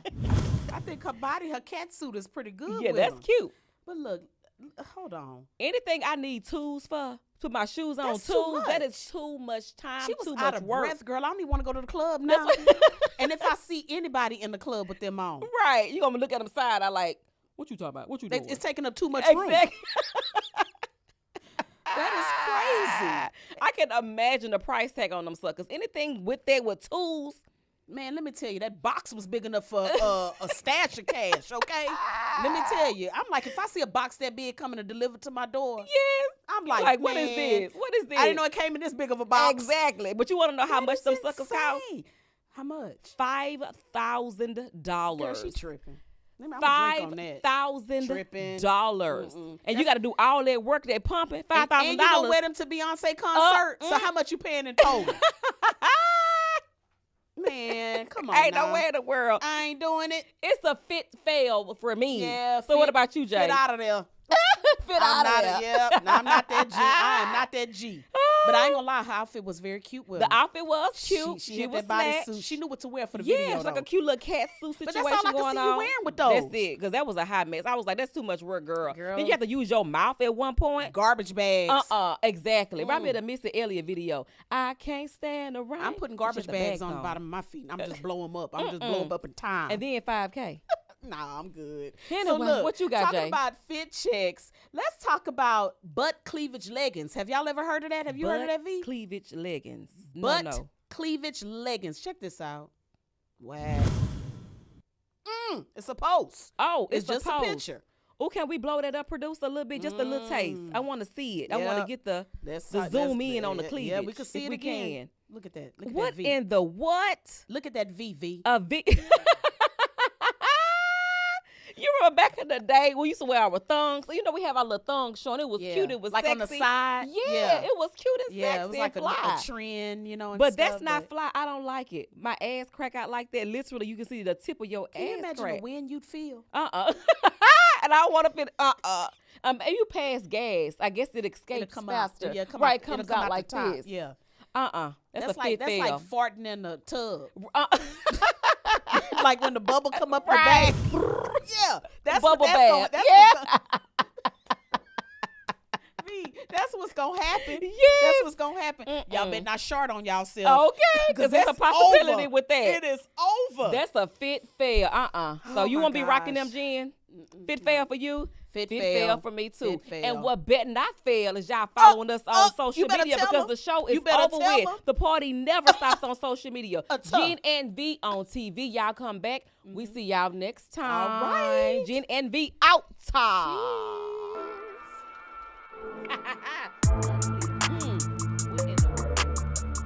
Fail. Tori Spelling's telling all about her sex tape. And it's Mark versus Mark in a battle of the thirst traps. And later, our good friend Eva Marcil is joining us to dish on her play Jason's Lyric and much more. We got a lot to dish about, so let's get this started. All right, y'all. Hell has officially frozen over because Madonna and Elton John have ended their feud. No. The two icons were actually friendly back in the 90s, but then Elton trashed Madonna for her song from the James Bond movie, Die Another Day, as well as lip syncing in concert. Now, Madonna was hurt by this, and she had idolized him as a teenager. Well, she found out Elton was performing on SNL over the weekend, so guess what she did? She went backstage to confront him. And they ended up burying the hatchet. Nice. She said the first thing out of his mouth was, "Forgive me." And the walls fell down. Forgiveness is a powerful tool. Within minutes, we were hugging. Then he told me he had written a song for me and he wanted to collaborate. Oh, wow. That's so nice. Yeah. Because you get a certain age, man, like you can't have people setting your blood pressure off. Come on. So the less ops you have or the less confrontations you can have. That's the best thing you could do. You want to settle all those beefs. I'm sorry before she said one word. Do you guys have any long-standing feuds that you're ready to come to an end? Absolutely not. I'm gonna keep mine going. Me too. Oh, okay, all right. Yeah, if it's a feud, it's a feud for a reason. Okay, yeah. It's about the long game. Yeah, right. Yeah, what about holding out? No, I don't have any major feuds. Oh, okay. Gary? Well, I do, but yeah, it's just going on, child. Okay. I'm like the rest of them. All right, keep them feuds going. Yes. All right, speaking of the 90s, Melissa Joan Hart was riding high with Sabrina the Teenage Witch, and Mark Hoppus had hit it big with his band Blink-182. Well, Mark just released his new memoir, Fahrenheit 182, and in it he claims he and Melissa had a really awful date back in 1999. He said she was very nice, but they didn't have a connection because her life revolved around acting, and he only talked about his music. But get this, he went home that night and spent hours on the phone with a lady named Sky, who he had recently met. They ended up getting married the next year, and they're still married today. Wow. So that was meant to happen for them to dodge each other. I guess so, yeah. To meet this woman he's still with. That's what's up. Because I was getting ready to say, why is he talking? Sometimes the publishers of the books be like, who else you mess with? You know what I'm saying? They be trying to like just add little extra things into the thing. It was the girl from Bewitched. Yeah. Was it Sabrina the Teenage Witch, right? Same thing. Similar. But I will say this, men are talking more than they've ever talked before. Their business. Wait, is that not equality, Gary? Is that but I mean, men used to just hush and keep that, take it to the grave. Now they telling everything. Some of it's part of therapy. Sometimes if you keep these things inside, you don't tell people. Well, they sometimes talk to a therapist. Thank you. Exactly. And where it's confidential. Sometimes producers describe themselves as therapists. Like, tell me about what happened. How did it make you feel? That's true. Write it down. Yeah. Or recording it when you don't know. Linda Tripp. Well, two people that did have an instant connection are Tori Spelling and her ex-husband Dean McDermott. And one night, about 15 years ago, they actually filmed their connection. Bong chicka bong bong. And on her Misspelling podcast, Tori shared the whole story. A so-called friend who was who was house sitting for them took their computer and tried to sell the tape to Vivid. Fortunately for Tori and Dean, Vivid turned it down. Oh. Right, you want to tell us what Tori said? Yeah, let me try. They actually contacted us and said, we want to let you know we didn't accept it. I said, why? Were my angles not good? We got all of it back and everything. However, Tori said that now she's 51, she kind of regrets not posing for Playboy when she was asked, and she thinks maybe she should have let the sex tape go out. No. Do you realize how thirsty Vivid was back then? Yeah. Do you realize how awful that tape had to be for them to be like, nah, fam, take the whole computer back when you got it. Everything back. Yeah, the mouse too. Everything. She probably lying because she wants something to talk about. We haven't heard from her since Dean left her. And honey, and we ain't never heard about no sex tape. No, nothing. And you know, Aaron, when they had it, he could have produced it. Hell, if that was the case. Her daddy. 9021 ho. I was gonna say, do you think in there she was like 9021? Oh my God, Dean! No, nobody. Nobody.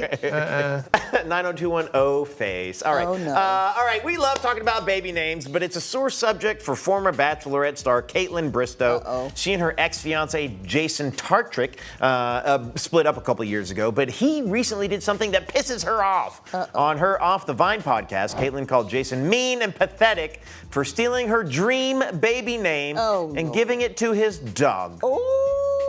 But to get a dog and name that dog my dream baby name that I've had in my baby names for 10 years, that in fact, I even have a text that says to him, I said the day I met him, I want to name my baby Teddy. You know you don't have problems when this is your problem. Right. But the high level petty of the man using the name that you know she loves. He did it on purpose. Oh, man, that was a hateful end to that relationship. That was a hate crime. Jason got the last laugh on this one. Yes, I'm over him 100%. Oh, yeah? And she's still mad. Yeah. And we can't even tell how mad because her forehead doesn't react. Yeah. The other thing, you think he was like, meet my new bitch? Yes. Yeah. My Lord. Okay, y'all, it's time for Battle of the Thirst Traps. Okay, and first up is Mark Consuelos. We all know Kelly Ripa is proud of her man, and he definitely stays in shape. Well, he's showing what his mama gave him in some new ads for Stuart Weitzman's men's shoes. I mean, guys are shape, man. You know what I'm saying? Yo, Listen, man, smoke them if you got them, right? Right. This is just like, I think, are men getting more into this now where it's like, if I did have an OnlyFans, it would look like this? Testing the waters. Yeah, just so you know, just so you see. Yeah. See the thirst trappery of it all, see how people react. Oh, I love this. Does this do something for you, Gary? It sure does. I get a little moist. Okay. Okay. All right. Well, next up, we got Mark Wahlberg. And he's infamous for his workout routines, and he usually looks pretty ripped, but he hopped on the gram and said, you know, when you realize your shorts don't fit anymore after 3 months eating like a crazy person, along with this video. This fit nice and loose. At Christmas, my swimsuit. No. That's that ice thing? Yeah, man. Ooh. I don't know how y'all do that. I can't. I'm not a cold plunge man. I'll do the cryo every now and then, but that's just for 3 minutes in and out. Like, to do a cold plunge, man, you feel it in your cells. Yes. What does that help with? Inflammation, recovery, like rapid recovery. If you do a lot of, like, you know, high impact muscle tearing type exercises, you know. Yeah, it's not for everybody. It's gotta be cold. Oh, for sure. Oh, I don't wanna. He didn't look that bad though for eating like a crazy person. No, he didn't. That's about me on the regular. You know, but it's dope that, you know, because these are both older guys who give you hope that you can keep it together. Yeah. You know, if you do the right things and work out at 4 o'clock in the morning like Mark Wahlberg does. You know, there's that, but, you know, to each his own. Okay, Gare Bear. Who's taking it? Oh, honey. Wahlberg or Consuelos? Consuelos. Because Wahlberg, he got in the water, but he didn't get back up to let us see. Oh. You gotta get back up and let me see. See what? What I need to see. But that's extra cold water. Well, that don't mean shrinkage shouldn't have to worry about that. You still should be able to let me see. No, I don't know. That's cold. I like Consuelo. But he wasn't letting you see either. He was covering well, up. he gave me enough to imagine. I could imagine. You're imagining his high tops? Yes, honey. All right, up next, singer Michelle Williams, honey, is sharing a pet peeve, and this time, honey, it has nothing to do with the other Michelle Williams. Details after the break. Dish Nation. Hey, besties. What is a bestie? I like you. She's fun. It's about to be a good time. She's always looking out for you. Since you're my bestie, I will handle it for you. She makes you think. Here to uplift and empower.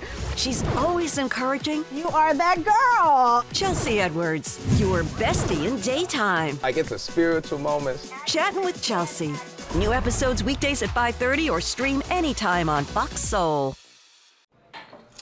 What do you think you're doing, Kevin? Was just gonna drive home. There are several warning signs present that you shouldn't be driving. Like hearing voices? Like your text-to-emoji ratio? Oh man, the selfies. Selfie. Nailed it. We all have warning signs that let us know that we're probably not okay to drive. Mine is pretending to be your subconscious. Craig, come on man, let's split a ride home.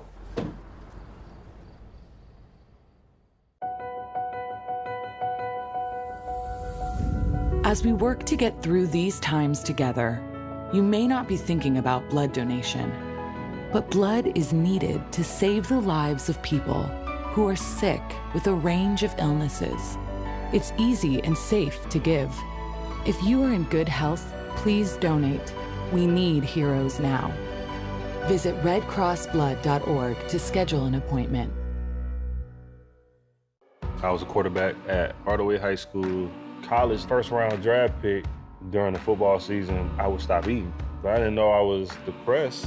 We didn't have any education behind what mental health was. I started to learn it starts here first. If this is together, I'll be better as a father and as a husband. We have to redefine what being a strong man is and heal, love your mind. Dish Nation.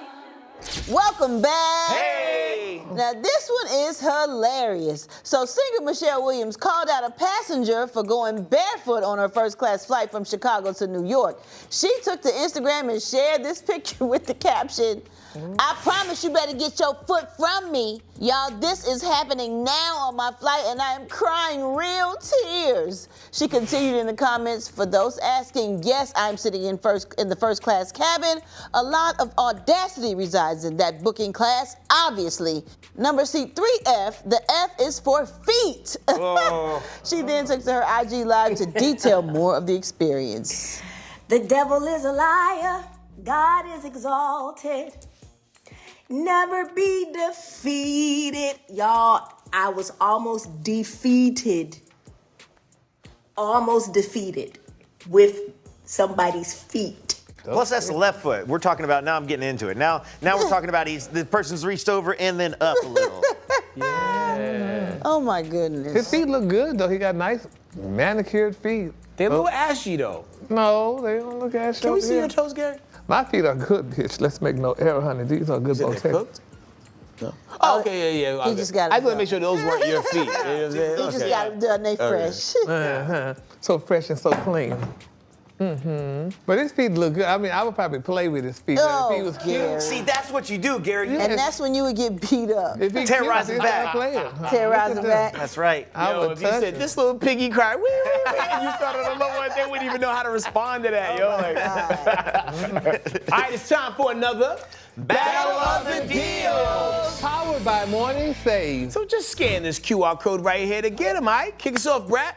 Well, I've got the Bib Home Premium 6-piece rayon for bamboo sheet set with sure grip straps. This includes one flat sheet, one fitted sheet, and 2 or 4 pillowcases, depending on size. It's available in 10 different colors, so you're sure to find one you love. Now, this usually goes for as high as $99 to $139, but we got you today for just $29.99 to $39.99. All right. Okay, next I've got the 2-pack Sleep Restoration Gusset Gel Pillow with cooling fibers. Stop tossing and turning and get comfy the minute your head hits the bed with this deal. Now, usually this goes as high as $100, but we got you today for just 2 for $25. Nice. All right, and honey, I've got the Fancy Clara 4-in-1 microdermabrasion. Oh, that's what this girl is. And pore cleanser. Now get the fresh from the spa glow without even y'all leaving home. Now Clara is a 4-in-1 microdermabrasion tool that's designed to exfoliate dead skin cells and unclog pores, leaving your skin feeling soft, looking glowy. Now, this usually goes for as high as $99, but we got you today for just $29.99. All right. Beautiful. Nice. Listen, y'all, these are all great deals, so just scan the QR code right here or go to morningsave.com and choose your favorite or get all 3. And coming up next, we have actress, model, and friend of the show, Eva Marcil, joining us to dish all about her new play and more. Dish Nation. Well, on FOX Faceoff, we tell the raw, unadulterated truth. FOX Soul Faceoff. We are given the platform here with no fear. Always comes out swinging. We should be saying, hey, stop shooting and killing people. Nothing held back. They wanted black hip-hop moguls and artists to continue the feud. No punches pulled. And you interrupt me all the time. Tune into the show where opinions collide. FOX Soul Faceoff. New episodes weeknights at 9 or stream anytime on FOX Soul. As we work to get through these times together, you may not be thinking about blood donation, but blood is needed to save the lives of people who are sick with a range of illnesses. It's easy and safe to give. If you are in good health, please donate. We need heroes now. Visit redcrossblood.org to schedule an appointment. I was a quarterback at RHOA High School. College first-round draft pick. During the football season, I would stop eating. But I didn't know I was depressed. We didn't have any education behind what mental health was. I started to learn it starts here first. If this is together, I'll be better as a father and as a husband. We have to redefine what being a strong man is and heal, love your mind. What do you think you're doing, Kevin? Was just gonna drive home.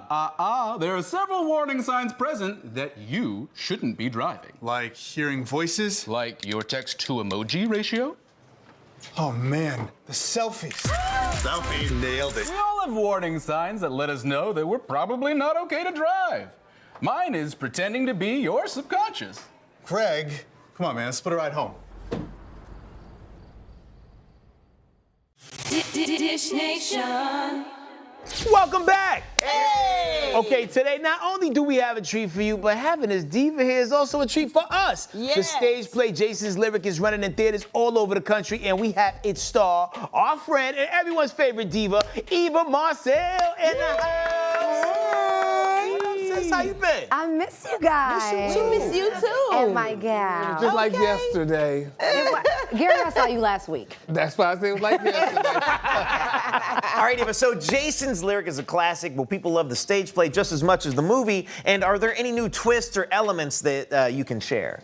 Absolutely. I think Brat knows this as much as I do, having been an actor and being on stage. Stage is so different than film. Mm-hmm. That camera is like, there's a level of intimacy there with you and just the camera and your scene partner, but on stage, it's everything. You have the audience yelling at you, you have props flying in the back. This guy forgot his lines. Like there's it's everything going on at once. Yeah. And so to figure out how to be a master of community is really what theater is about. So you think that was about her and Will? The play? I think it was. Well, I met the man that wrote the movie. I'm sure it wasn't about her and Will. I don't even know if she knew Will at that time. Oh. Yeah. Okay, so moving on. It's an all-star cast. Including Alan Payne, who starred in the original movie. Were you nervous when you learned that he would be in the play as well? Alan Payne is the reason why I signed on. Yeah. I worked with AP for House of Pain. 17 years ago. That's how we started. Yep. Remember? I forgot about that. So I've known AP for years. Yeah. And because he was reprising his role was the reason why I was audacious enough to come out and do this role. Audacious. You better give him them words, girl. Yeah, Syllable Marcil ain't went nowhere. Show him. That's Syllable Marcil, honey. Syllable Marcil, yes. That's her name, honey. You're a true Renaissance woman. You've done it all, and your start was on Top Model. And there's been so much chatter about the show and Tyra Banks. How is your relationship with Tyra after all these years? When it comes to Tyra, she gave me my start. She saw the diamond that this chunk of coal could be. Come on and now. she pushed me under that pressure. Come on, descriptives. I mean, Tyra has always been that girl. She's always been that girl. And I mean, you know what haters gonna do. Haters gonna hate, like potatoes gone. Potato. Period. So they gonna hate on her, but I mean, you have to have something to hate on. She is that girl. Yeah. And she put me on years ago. She's put a lot of people on. To err is to be human. No one is perfect. I think I'm more flawed than anyone up here. So I wouldn't say shall that. not throw stones. We were not including Gary. Okay, of course, you also did Housewives, Eva. Are you happy to be away from the drama, or is there any part of you that misses Housewives? So what I love about every job I do, even down to Housewives, are the people that I fall in love with there. Yeah. So my girl Cynthia, that's my girl. Yep, love her. Candy. Yep. Shout out to Candy Burris making history outside right now. Othello. Oh my God, so excited for her. Kenya Moore, that is my friend. That is my girl. Her daughter is my niece. Yeah. She is my kid's auntie. That is that. And then Shamia just got a peach. I rock with Shamia Hardbody. Okay. Like, I love her. I think she's a beautiful spirit. Yes. I have not watched the show. I have heard of some controversy. But there's always going to be some, though. I am one where I rock with who I rock with. So. Now, you're on the show All the Queen's Men. Now, I've been trying to get a bunch of men myself. Ooh, so, honey, from queen to queen. Can you make this happen? Because, I mean, I know you done seen all the goods and everything, honey. I know, Eva, come on. What do you want? I want to see you dance, Gary. Oh, I'll dance, bitch. Can you do that? Can you do what Sierra did when she laid on here and did that little leg thing she do? Can you do that? He a little top heavy. You gonna fall But I could kick. So I've heard. Okay, oh my God. Y'all don't go anywhere because we're going to have more fun with our girl Eva Marcil after the break. Oh, dude, she is full of Dish Nation. Hey, besties. What is a bestie? I like you.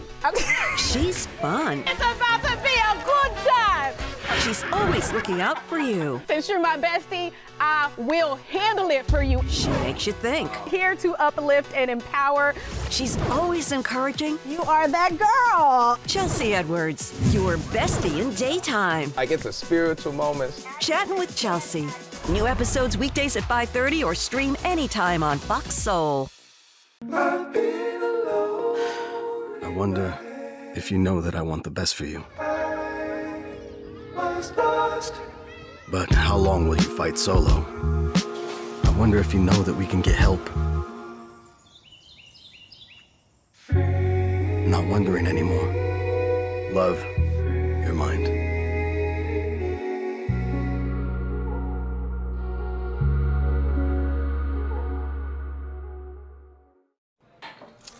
What do you think you're doing, Kevin? Was just gonna drive home. There are several warning signs present that you shouldn't be driving. Like hearing voices? Like your text-to-emoji ratio? Oh man, the selfies. Selfie. Nailed it. We all have warning signs that let us know that we're probably not okay to drive. Mine is pretending to be your subconscious. Craig, come on man, let's split a ride home.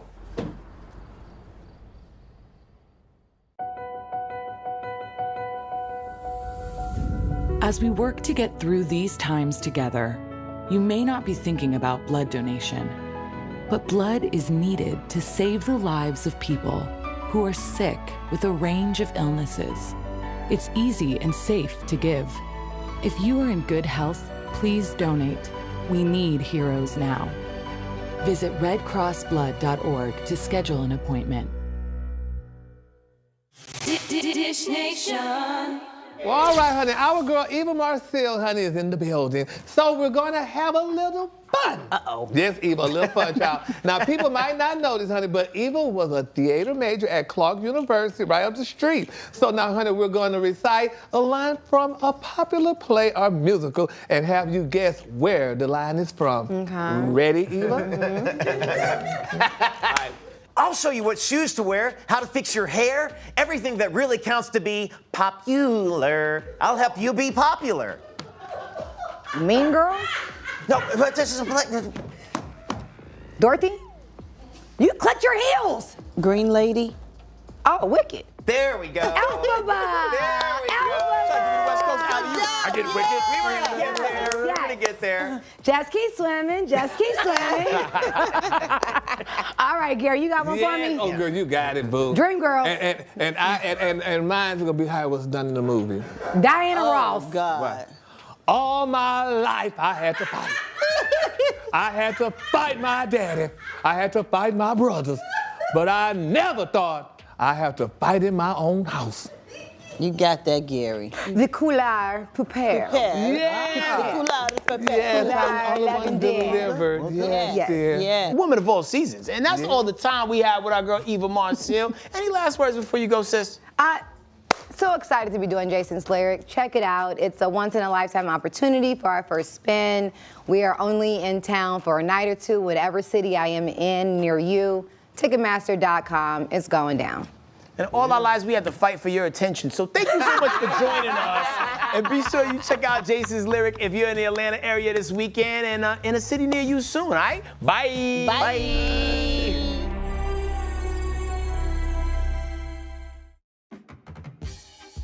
Welcome to Fox Souls in the Black. I'm Derica Abraham. Have you heard the phrase, make something out of nothing? Well, my guest today, Monday Blues, a fashion designer in New York, did just that.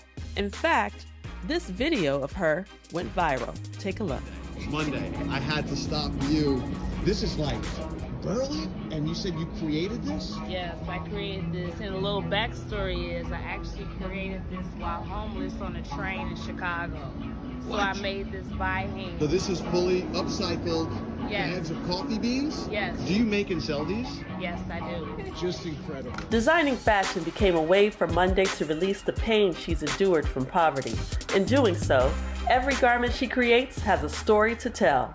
If you see that garment that I've created on someone's body, that's going to start a conversation. Since that clip went viral, what type of feedback have you gotten? What type of attention have you received? Honestly, everything has been a blessing. A lot of people have been reaching out to me from a lot of different walks of life.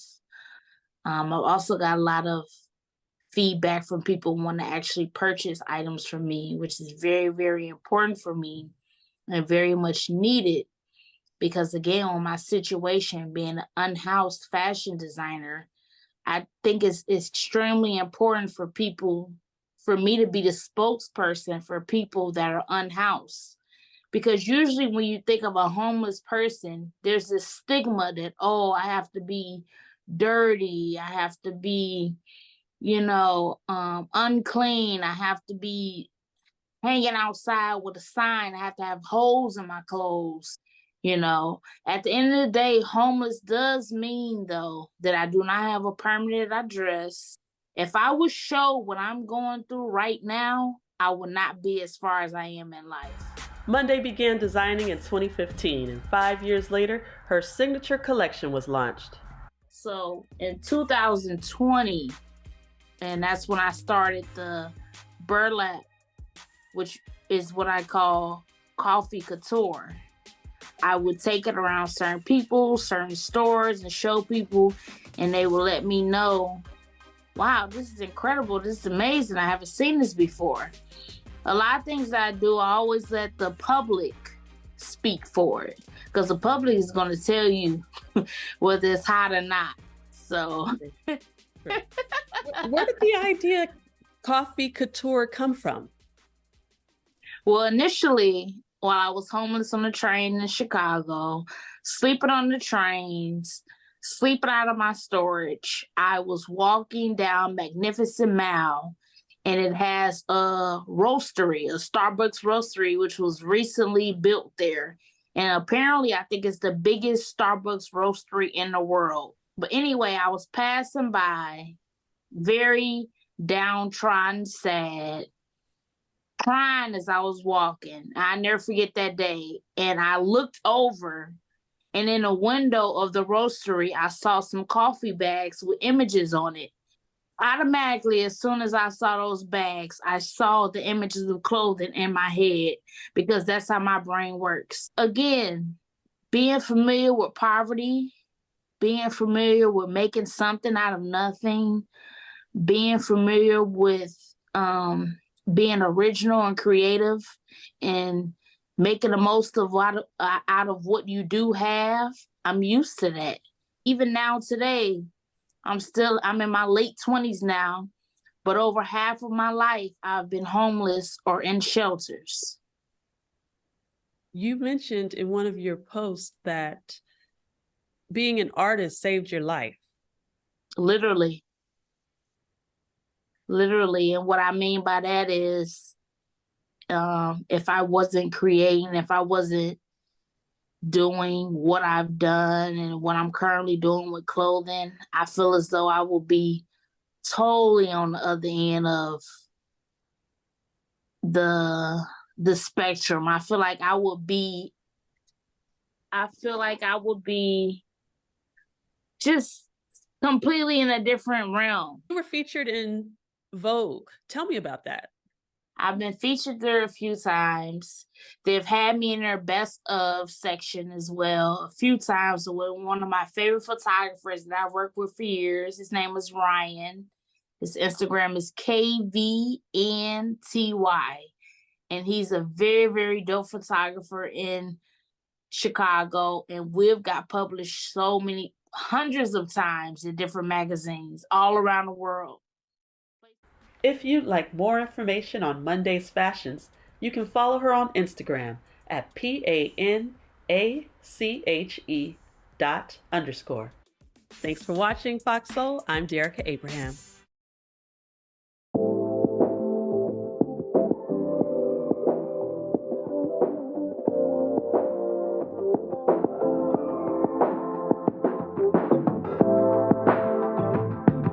It's time for today's Face-Off on Fox Soul. Challengers Quan LX and Big Angry Adams ready to go blow by blow on those hot topics. Face-Off on Fox Soul starts right now. Sources telling telling our Isaiah Carey that burglars broke into Slim Thug's apartment late Monday night on Texas Avenue in downtown Houston. Now we're told the burglars forced their way into the unit and took jewelry and cash.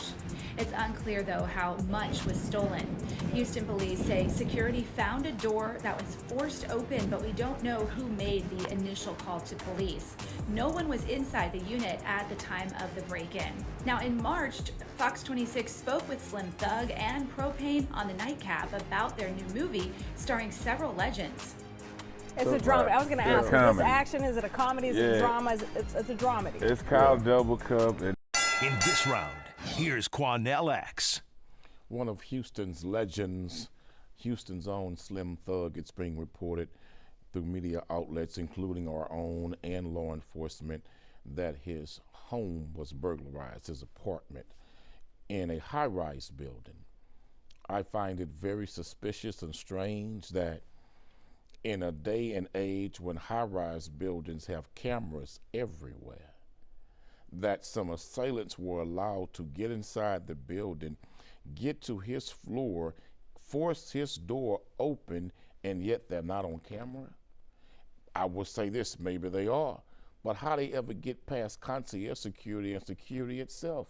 You gotta have keypads and key codes even into the building, anywhere in the building, from parking garage, outside, even from the pool area. It's very strange to me, Charles, and I will say this to Brother Slim Thug. Brother, this smells of an inside job. This smells of someone who knew exactly what apartment to go to, perhaps someone who had already been there, and perhaps someone who may have known a female that has already been there and gave them the layout. But either way it go, Brother Slim, don't you ever lay your head in that apartment again, because one thing about the burglars and kick door robbers, once they come the first time, if you stay there, they're coming back. So take your security, brother, as a high priority, but know that your security in your home has been compromised, because this reeks of an inside job. Didn't nobody just come off the streets and decide to pick your unit. No, someone knew exactly where they were going. Well, and that is a probability, but it is a possibility. There are actually more burglaries in these high rises and mid rises. I used to have a penthouse here in town, and there were several burglaries in that building. And it's usually a failure to secure an exterior door, like a fire door, or someone has propped one open to get people in and avoid cameras. Obviously, there's no guarantee of safety to protect the building from liability. But we don't know it was an inside job, but I think it's probably an inside job. I do disagree with the concept that someone should forsake their residence, and I know Slim Thug has multiple residences, in response to crime. I don't think we need to acquiesce to crime. I'm hopeful, and it's a sad statement, like I'm hopeful he gets justice. Slim's I'd probably put him in the top 5 nicest celebrities Very good brother. I've ever Very met. good dude. Very accessible, very nice, very inclusive, just a great guy. I will say, and much like when Jose Altuve's home was broken into and police canvassed it and got, doorbell cameras from neighbors and blocks away and figured it out, I think there is a very high likelihood that because of the cameras downtown, that these suspects will be caught and will be held to account. My problem is that is only going to be his experience because he is famous, well known, and it's got media attention. Where you have a sea of burglaries in this city. Our city is beset by theft crimes to such a degree that most people are not reporting them, that people don't want to wait for. Last time I had a burglary in a car, I waited for 3 hours at the location, went back and waited for 6 more hours before HPD showed up at 3 in the morning and acted begrudgingly because I expected them to make a report.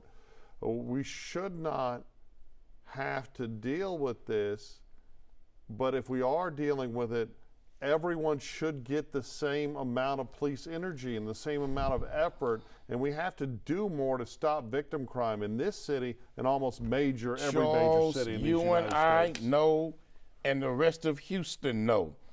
Ain't no brothers creeping in off the streets in an affluent area of town, in a affluent, predominantly rich white folk building, and going to only your unit, Brother Slim, and breaking in yours. They didn't kick open no other doors on your floor, Well, but they kicked open yours. Dear brother, I am warning you now, black man. Your security and safety is the #1 priority. Now everybody know where you live because the building is being talked about now. And so now with everybody knowing that where you live, and obviously somebody tipped off some information to make them gain them access to your facility, your living quarters, be careful, brother. This reeks of an inside job. I would not be shocked and surprised that somebody that know you personally helped set this up. I will say that Slim, one of the things about him is he has an incredible group of men around him, Rico and just everybody, and his security is very, very good. But that's a very diverse building. It's not in a particularly affluent area. I'm not going to say where it is. I know exactly where it is. I hope he doesn't feel forced to give up his home. Don't nothing but rich people live in that building. I hope that and ain't no brothers coming off the street going up the elevator to your unit and your unit alone, brother, because they're random cat burglars. You're probably right. Don't you buy that lie. Hey, Slim, stay safe. Hey, HPD, do your damn job. Relocate, brother. Protect your security, man.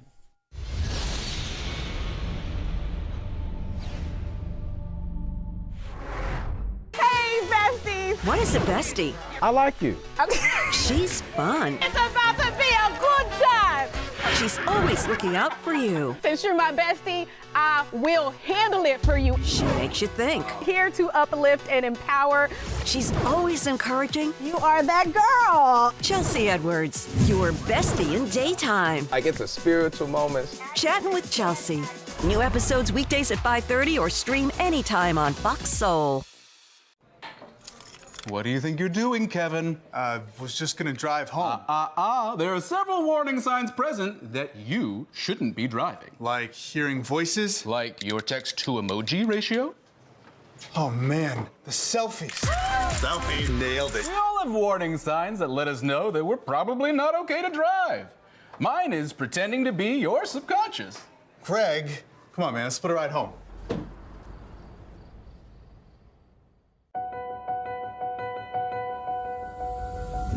As we work to get through these times together, you may not be thinking about blood donation, but blood is needed to save the lives of people who are sick with a range of illnesses.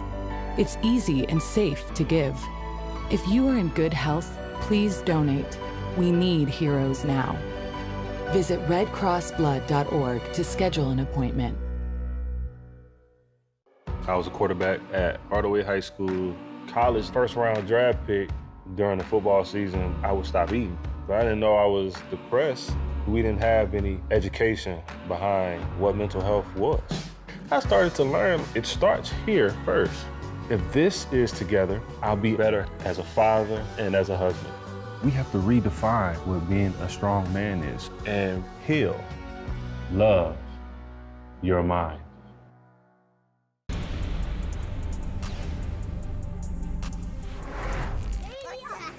When Laura Putnam enrolled her sons at Apple Blossom Childcare in Falmouth, Maine, she never thought they'd be given melatonin supplements. They mimic a hormone that makes you sleepy. Have you ever given your children melatonin? No.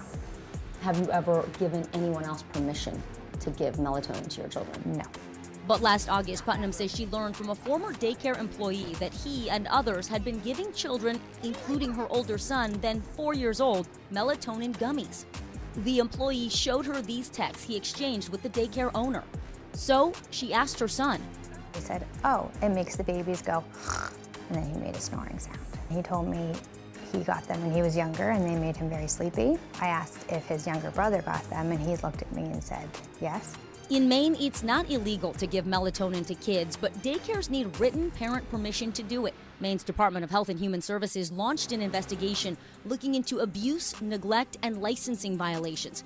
4 months later, Putnam says she was informed her older son was a victim of abuse, neglect. I think I felt that, I let my kids down. In this round, here's Charles Big Angry Adams. Well, there's so much wrong with that. It's heartbreaking. Initially melatonin, which is an over-the-counter product that a lot of people see as a harmless vehicle to get people to sleep, has special impacts on children. Their drowsiness, it can, at inappropriate times, moodiness, it can change the character. But in my opinion, most importantly, it can cause bedwetting. It can increase urination at night while asleep. And while that doesn't sound like a huge deal, and it was never an issue for me, I did have a couple of cousins who had a significant issue with it. And what issue was that? Bedwetting. So you're going to sit there and lie on your cousins? No, I'm going to talk about this. The cousins had the bedwetting problem, but not you. Okay, thank you for interrupting me. You pissed in the bed and lie on your cousins. A tremendous amount of shame. It prevented them from spending the night at people's houses. When they'd come over, they had to put a plastic sheet. And it seems like an inconsequential thing, but it actually can cause massive insecurities and other psychological issues. And if that was all downstream from someone forcing a supplement on your child, it's horrifying. There's also, you hear they said in Maine, it's not unlawful if the parents give permission. Nowadays, when you sign up for a daycare or a gym or a social media app or all these things, people are signing and executing DocuSigns and just sign. They're kind of adhesion contracts. If you don't sign it, you don't get access. And people don't realize that they're often giving people permission to do things like give their children drugs, like over-the-counter drugs like melatonin, to allow people to inspect your photographs, your contacts, and use those. We have so many things that we sign nowadays that we should read before we do that, and people need to start doing it. But at the end of the day, the fact that a daycare was using a drug, even an over-the-counter drug, simply for their convenience to make their lives easier is horrifying. And it is, that's the thing. You've got to be very, very careful as a parent where you put your kids, not just daycares, not babysitters, but schools. Charles, you do realize that there have been countless news reports across the country where they're doing this in elementary schools, where school teachers are giving the children melatonin, and it's not an accepted practice by the district. Here in Texas, the school administrators must get the school nurse to get written permission to even give an aspirin to a child, less known melatonin. And so now we got daycare workers who, because they're lazy, tired, overworked, don't have enough support, or just want to get a check and don't want to deal with the children, teach the children, work with the kids, give them melatonin, let them sleep the whole day away, then parents come pick them up when they've been woke for 30 minutes. That's pathetic. And I don't understand why this lady, I don't recall her name, what's shocking to me is she didn't go to the daycare and whoop nobody. It ain't no way in the hell I'm gonna find out that you've been giving my child drugs at a daycare to put my kid to sleep. Look here, I tell you what, if you gave mine drugs to put mine to sleep, when I come up there and I leave, you gonna look like the Elephant Man. Look here, brother, you don't play with people's children like that. The most sacred thing to any human being are their children. And you giving my child drugs so you can have an easy day? Nah, I'm gonna put some holy hands on your low down behind. Well, that's pathetic, man. And you sitting here lying. Okay, thank you for don't lie. Thank you for finding a way to insult me no matter what. But don't lie. But let's go your back to your cousins peeing point. on themselves. Okay. Y'all all three sleeping in the bed. Okay. You know your big behind was pissing on them sheets like them. You don't blame them boys for that. I was actually incredibly tired. I'll defend you cousins, pissing on them sheets and blaming on y'all. Anyhow, let's get back to the topic. I would say that it is far more appropriate to file a complaint with the state, to contact the police to file charges, to file a lawsuit, to do anything other than go beat someone up. Because while you think it might be one person doing it, it could be another person doing it. Well, we whooped the whole school. Okay, but you shouldn't We whooped the whole daycare. From the front door to the back door. Okay, but let's not. And guess what? You can still file a lawsuit. You can still file a police report. They can still be arrested. They can still be in a court of law for a civil judgment and a civil proceeding. But look here, baby. Give mine some melatonin to put them to sleep so you can have a good day. I'll tell you what. Don't look like Mike Tyson and Buster Douglas. That you actually harm your ability to get charges pressed, harm your ability to file a lawsuit. Because you put some hands on somebody for doping your child, they still go to jail. It is far more likely you're going to go to jail as well. And that seems unnecessary. No, ain't no jury going to convict that one. Well, you would say that. If you was on a jury and you saw a father went and slapped the hell out of some male teacher, like we saw in that report, giving your child drugs so your child can sleep the day away, you gonna put him in jail? No. Hell no, you ain't. But I will tell you, you can't be overconfident about the quality of jurors that show up at the courthouse. As Man, look here. Trial As soon lawyer. as I walk in the door, please, ain't nowhere in here you give my child dope like that to go to sleep. Must be out your damn You gonna mind. be punching people in the knee? Man, look here. And the Fillmore Y'all Slim know, backhand. He's about 5'2". The Fillmore Slim Don't get it backhand. wrong. He ain't. So. You doping people's kids because I you think too it's lazy to horrible. work with them. I think it's horrible. And you don't think you deserve a whooping?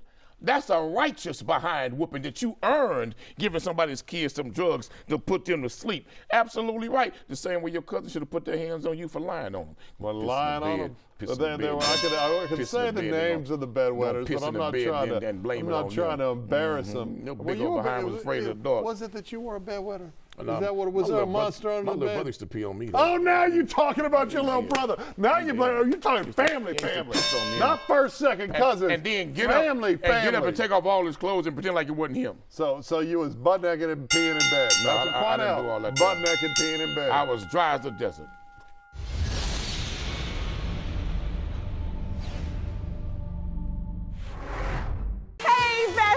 What is a bestie? I like you. She's fun. It's about to be a good time. She's always looking out for you. Since you're my bestie, I will handle it for you. She makes you think. Here to uplift and empower. She's always encouraging. You are that girl. Chelsea Edwards, your bestie in daytime. I get the spiritual moments. Chatting with Chelsea. New episodes weekdays at 5:30 or stream anytime on FOX Soul. I wonder if you know that I want the best for you. But how long will you fight solo? I wonder if you know that we can get help. Not wondering anymore. Love, your mind.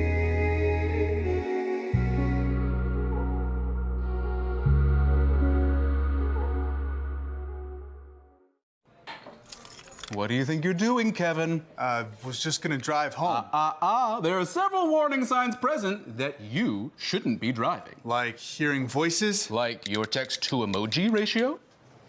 Oh man, the selfies. Selfie nailed it. We all have warning signs that let us know that we're probably not okay to drive. Mine is pretending to be your subconscious. Craig, come on man, let's put a ride home.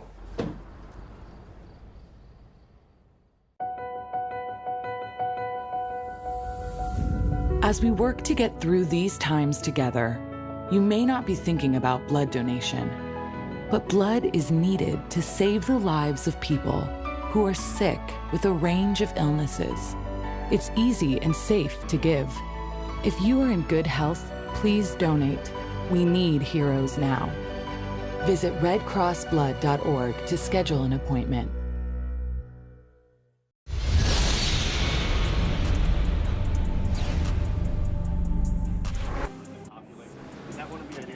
Well, I love that. If we could take some of our 20-time wise guys that push people into subways and that hit people over the back of the head and that purposely run people over in cars, if he would take them, I'd be honored to give.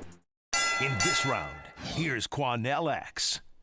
Charles, President Donald Trump made a statement, I believe he was on Air Force One, to reporters that he loves the idea of sending American wise guys, code language for mafia members and gang members, to prisons in El Salvador. Charles, this is shocking to me. You are going to take U.S. citizens and send them to a foreign country, and some of these foreign countries have the worst human rights, the worst human rights reports against them on earth. Some of these countries don't even give their citizens constitutional rights who are in prisons or jails. You're going to take American men and women who've been convicted of a crime in this country and send them to a foreign country to be in prison because it's quote unquote financially cheaper to do so? Mr. Trump, did he forget that he's convicted of 34 felonies himself? Mr. Trump, did he forget he has more felony convictions than John Gotti and Al Capone put together? Was he talking about himself? Would he put that same standard on himself to be sent to a third world country like El Salvador? Because you want to send convicted felons to El Salvador to do their time? What if the courts don't rule in his favor? Then he too could be sending himself to a foreign country with poor human rights conditions and have no respect for human rights laws or prisoners' rights. Come on, Mr. Trump. Well, let's try to unpack that, right? First, let's talk about El Salvador, where he was talking to Senem. You were kind of condemning that country. And that country for a long time was the most violent country in Central and South America. And the law-abiding citizens lived in a state of perpetual fear and panic. And many of them were allowed to be asylees into this country to escape the endemic crime. The problem with our asylee process is we let a lot of the criminals come too, so it's kind of a wash. But underwater in murder, just horrible violent. President Bukele came in and implemented new policies and a new jail system in CCOT that has almost eliminated crime in El Salvador and made it one of the safest countries in Central America, far safer than Mexico, and likely far safer than even these United States. So I don't think it's fair to condemn him and his tactics. And another important aspect, although it's very strict and grueling, CCOT as a prison is also incredibly safe, and he's not tolerating rapes and violence being directed by prisoners at other prisoners, which was also endemic in that system. So I think it's unfair to condemn Bukele or El Salvador. I will agree with you, however, that it is absurd to be contemplating, and when he said wise guys, it sounded like he was, instead of using the traditional form as like mafiosos, that he was talking about habitual violent criminals that commit crime, go to jail, get out, go back to jail, go back. People that have been, he said 20 times, which obviously less than his 34 times conviction on one incident. That was 34 counts.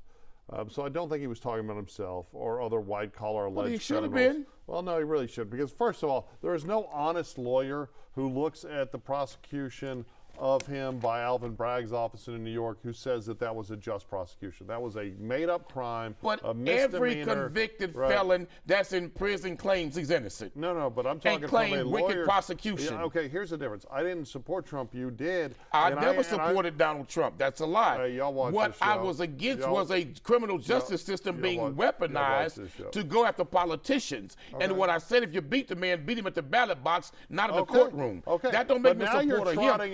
That makes me a supporter of due process. Okay, but now you're and trotting truth. out that crime, and I have always consistently said this was a misdemeanor that was falsely conflated to a felony. Is he talking to himself? No, he's not. Clearly, he should be. Well, no, because he shouldn't view himself as a felon because it was an unfair. What the hell should he see himself as? It was an unfair prosecution. It was politically weaponized. Charles, you know how many black men and poor men are in prison because they're only poor?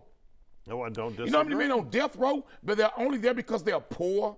Okay. Charles, this is a billionaire with 34 convictions. I would argue, Charles, that many of most them are there men in prison are really there because they financially cannot afford representation like he they're did. Murderers, and it is more likely that a white convicted murderer in 2025 will be sentenced to death row than a Where'd you get that lie from? Well, it's called here research you go with them statistics. cookbook statistics. I know you love lies. Charles, I know you Russia love has a made-up low crime numbers, rate. right? Actually, North they Korea- don't. They have horrible organized crime. 1 second. And people live in Russia's terror. rapes and murders are lower than America's. Okay. North That Korea's doesn't make it low. North Korea's crime rate compared to America is very low. You wanna talk about should we crime say? rates? So should we say, Mr. Trump, it's cheaper to house prisoners in Russia and North Korea? And since you got all of your convictions, Well, I would you disagree volunteer with the us, concept the of American people, exporting them. to send you to Russia? To send Donald Trump to North Korea to be housed as a prisoner, since he is a convicted felon. Plenty of convictions. I absolutely disagree with the concept of. And we're going to use the analogy having low crime rates. You know, let me finish this, I'm because sorry. I would say that I disagree with the concept of exporting any of our criminals, citizen criminals, to a foreign country. I disagree with it holistically. However, I do think we have to stop using prison overcrowding as an excuse to let murderers and violent criminals go, especially in states like California and New York, where even if you're convicted, there's hardly no consequence, except, of course, if it's a weaponized trial for politics by the AG or Alvin Bragg, who loves to let murderers go free. And what we should have is that we should return to real consequences and real jail time and real prison time for people that commit But violent remember, crimes. in El Salvador, their president suspended due process for those inmates. Well, and El aspects of the Salvador- Constitution also. El Salvador was a situation where crime was so horrifying and the murder rate was so horrifying that something drastic had to But be done. he And I suspended I constitutional applaud rights also. President Bukele, what a great job you're doing in El Salvador, By sir. suspending constitutional rights.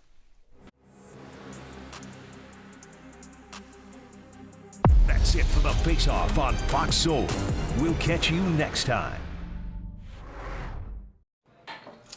What do you think you're doing, Kevin? Was just gonna drive home.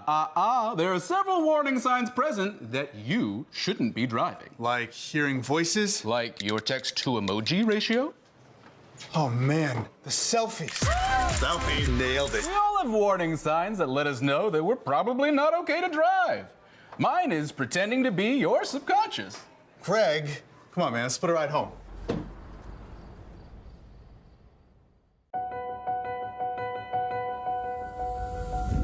As we work to get through these times together, you may not be thinking about blood donation, but blood is needed to save the lives of people who are sick with a range of illnesses. It's easy and safe to give. If you are in good health, please donate. We need heroes now. Visit redcrossblood.org to schedule an appointment. I was a quarterback at RHOA High School. College first round draft pick. During the football season, I would stop eating. But I didn't know I was depressed. We didn't have any education behind what mental health was. I started to learn it starts here first. If this is together, I'll be better as a father and as a husband. We have to redefine what being a strong man is and heal, love your mind. Hey, besties! What is a bestie? I like you. She's fun. It's about to be a good time! She's always looking out for you. Since you're my bestie, I will handle it for you. She makes you think. Here to uplift and empower. She's always encouraging. You are that girl. Chelsea Edwards, your bestie in daytime. I get the spiritual moments. Chatting with Chelsea. New episodes weekdays at 5:30 or stream anytime on Fox Soul. I wonder if you know that I want the best for you. But how long will you fight solo? I wonder if you know that we can get help. Not wondering anymore. Love your mind.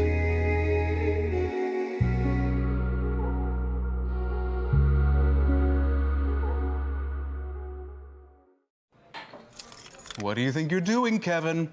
Was just gonna drive home. There are several warning signs present that you shouldn't be driving. Like hearing voices? Like your text-to-emoji ratio? Oh man, the selfies.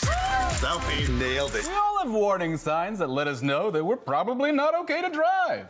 Mine is pretending to be your subconscious. Craig, come on man, let's put a ride home.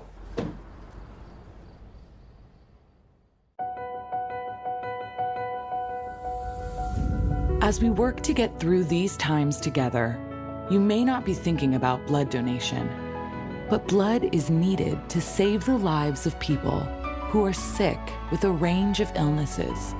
It's easy and safe to give. If you are in good health, please donate. We need heroes now.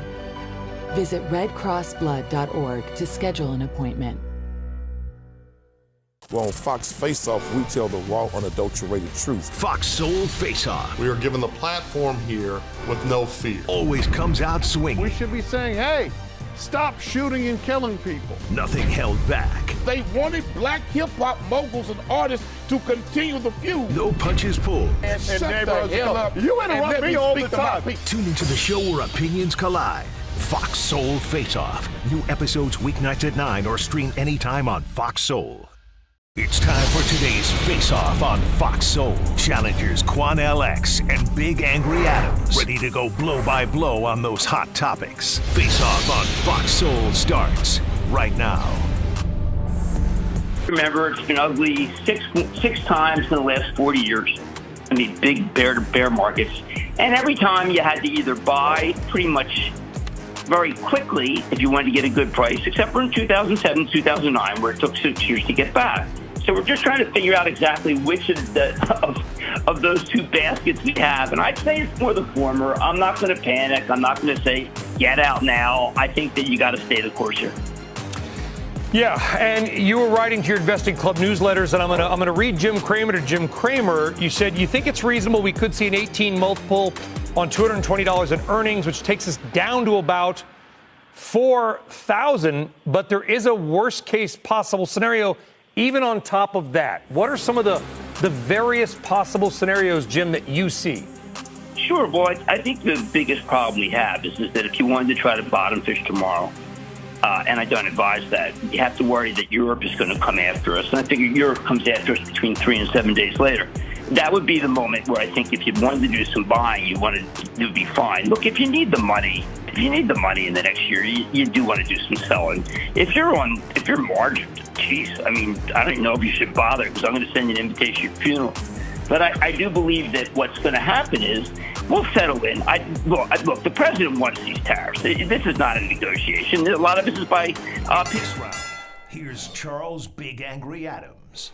All right, Quanell, we witnessed yesterday this massive dip in the stock market that followed the massive dip on Thursday and Friday of last week that are all associated with Donald Trump's tariffs. We were listening to Jim Cramer. I find the guy to be horribly obnoxious and an alarmist who just makes a living screaming and yelling. Reminds me of you, right? But saying fear-mongering and all this, I don't find it interesting. I don't think that this is the Great Depression that some people are trying to frame it as. He clearly wasn't. I do think Donald Trump wants these tariffs. I think Donald Trump wants these tariffs for an unknown reason. I think we're once again making the stock market very cheap for the post-monetary, the super rich who don't care, right? Stock market dips, they lose a few million, they got 100 million, 200 million, 100 billion, whatever. They don't care. Us regular working people, even people making a high income, you see a big chunk, a couple $100,000 fall off your savings, it's terrifying. For people that are living check to check and are still managing to save some money to put away for the future, it's terrifying. People that have recently retired, it's terrifying. And it's all driven by this tariff game, which I honestly, I don't understand. Right? I understand that the United States has been getting taken advantage of around the world that charges us large tariffs and we don't have reciprocal tariffs. I understand that we've been squandering trillions of dollars paying for all kind of craziness, and I'm glad that Doge had rooted that out. But this seems to be intentionally sinking the economy in a country that largely hasn't had tariffs for a long time and instead had an income tax. And people think it's the super rich that pay income tax. They pay the smallest portion because they hide it all. They use it, they set up structures so it's capital gains. We've got a president who's now talking about getting rid of capital gains taxes, which just benefits the really rich, right? And it's going to allow the really, really rich to schedule how they receive their money that they don't need to not pay any taxes. Why aren't we talking about, if we're going to have tariffs, hey, let's get rid of the income tax, in which the income tax weighs the heaviest on the working class, the middle class, and the upper middle class. We're the ones carrying all the water for all of America, while the post-monetary super rich and those that don't work, whether they can't, or the great number that just choose not to and suck off the teat of entitlement, just get away with contributing nothing. And damn it, this is scary to me. I think it's scary to America, and Trump needs to fix it quick. Trump's your guy. Back up your guy. Trump is not my guy. He was your guy in November. I have never voted for Donald Trump. Come on. But I will say this. Theoretically, what he's doing with the tariffs are really just and right. But the problem is so many past administrations in the White House has allowed America to get into an upside-down financial arrangement relationship with other countries that buy our goods, zero. But we buy all of theirs, and then they charge interest rates and tax rates on the American people that's not being put on other nations. So what Trump is attempting to do is balance the scale. But the problem is it's hurting the most, as you said, the working class man and woman of America who actually were the driving force to put Trump in the White House. So the very people that Trump stood on their backs and rode his way back into the White House for a second time are the very people that's being squashed and hurt the most with this tariffs. And I'm going to say this, American people, prepare for a real serious recession. It is a global effort around the world with these countries that Donald Trump is putting these tariffs on. They're collectively coming together now to find a way to break America through these tariffs. Charles, the financial collapse is coming, and Europe has not retaliated yet, but they will sometime, probably within a week or two. Charles, this is a global effort now to come after America's financial stability because Donald Trump is seeking vengeance in many ways because of an unethical, inappropriate financial arrangement that past administrations in the White House allowed to exist. But now, he's not able to fix that problem like he's going about doing it. He's using a chainsaw instead of using a scalpel, which is necessary in this sensitive situation. But I'm also concerned about this, Charles. Will this lead to a war? Because you and I both know it's money that really starts wars. Will this lead to a war? Will this lead to other nations turning a blind eye or giving a wink to China, giving a wink to Russia to start a war with America, to get us into a position to where now we're financially at war with other nations, but on a ground war also? Charles, I think something awful is coming with this because there's a global effort to hurt Donald Trump's administration with these tariffs. Yeah, you've confused me, right? These tariffs were Donald Trump's idea. And if it was a global conspiracy to hurt Donald Trump, it would be predicated on Donald Trump doing something himself. Had he not implemented the tariffs, we wouldn't be in this situation. Now, I do think that we have huge disparities in tariffs like Canada, the tariffs they charge on American goods, whereas we let them bring their goods into our country. Now, we eliminated most tariffs in this country when we instituted the income tax because of the impacts that it had on the economy. Now, I do think, I think you're spewing some Alex Jones nonsense when you say that this is this global conspiracy to get Trump. Trump's the one that did this. No one else did. It was Trump's design. It was Trump's decision. Now, it might lead to a couple of different outcomes. It might lead to Donald Trump bullying the world into evening and leveling the global trade marketplace to where American manufacturers get a fair deal. They're not getting a fair deal now, and that would be the best possible outcome, and then he eliminates these tariffs. Of course, the other outcome is he tanks the economy, right? And you talk about, it's not just, Americans have suffered from 4 years of horrible inflation at the hands of Joe Biden, and before him, Barack Obama, 4 years before him, just printing money at a record rate, right? Just making make-believe money up and flooding the market with money, kept interest rates down, but it also led to this crazy inflation that we've experienced in the last 4 years that has been horrifying for the American working class consumer. Tariffs will again cause horrible inflation, but less inflation, more just a giant rise in the cost of goods that regular working Americans have to buy. And how long would it take us to come out of it? So we're both getting hurt. Well, that's the big question. I think the magic wand here is going to be Trump's trade groups going out there and getting this resolved. The ideal wish. If it doesn't happen, that's the ideal wish. Problem. But what they're not saying to the American people, within 3 years, Charles, from right now, artificial intelligence will take over between 35 to 45% of the American workforce, Charles. Now, now wait a minute. Now, if you do that with artificial intelligence, and the Americans are losing jobs, are not being replaced, and we're in a recession like never seen before, Charles, we're looking at a potential collapse, Charles. What do you think the last 5 years and these global nations? Biden didn't do a damn thing to help America. Right. Biden, in fact, financially destroyed America. We're going to be honest with you. Well, the market was doing well. But Charles, let me tell you something, man. That market's a lie. That market is a lie because what you just said was the truth. We've been printing money. And we just been cranking up the printing press, Charles. Well, hold on. And guess what?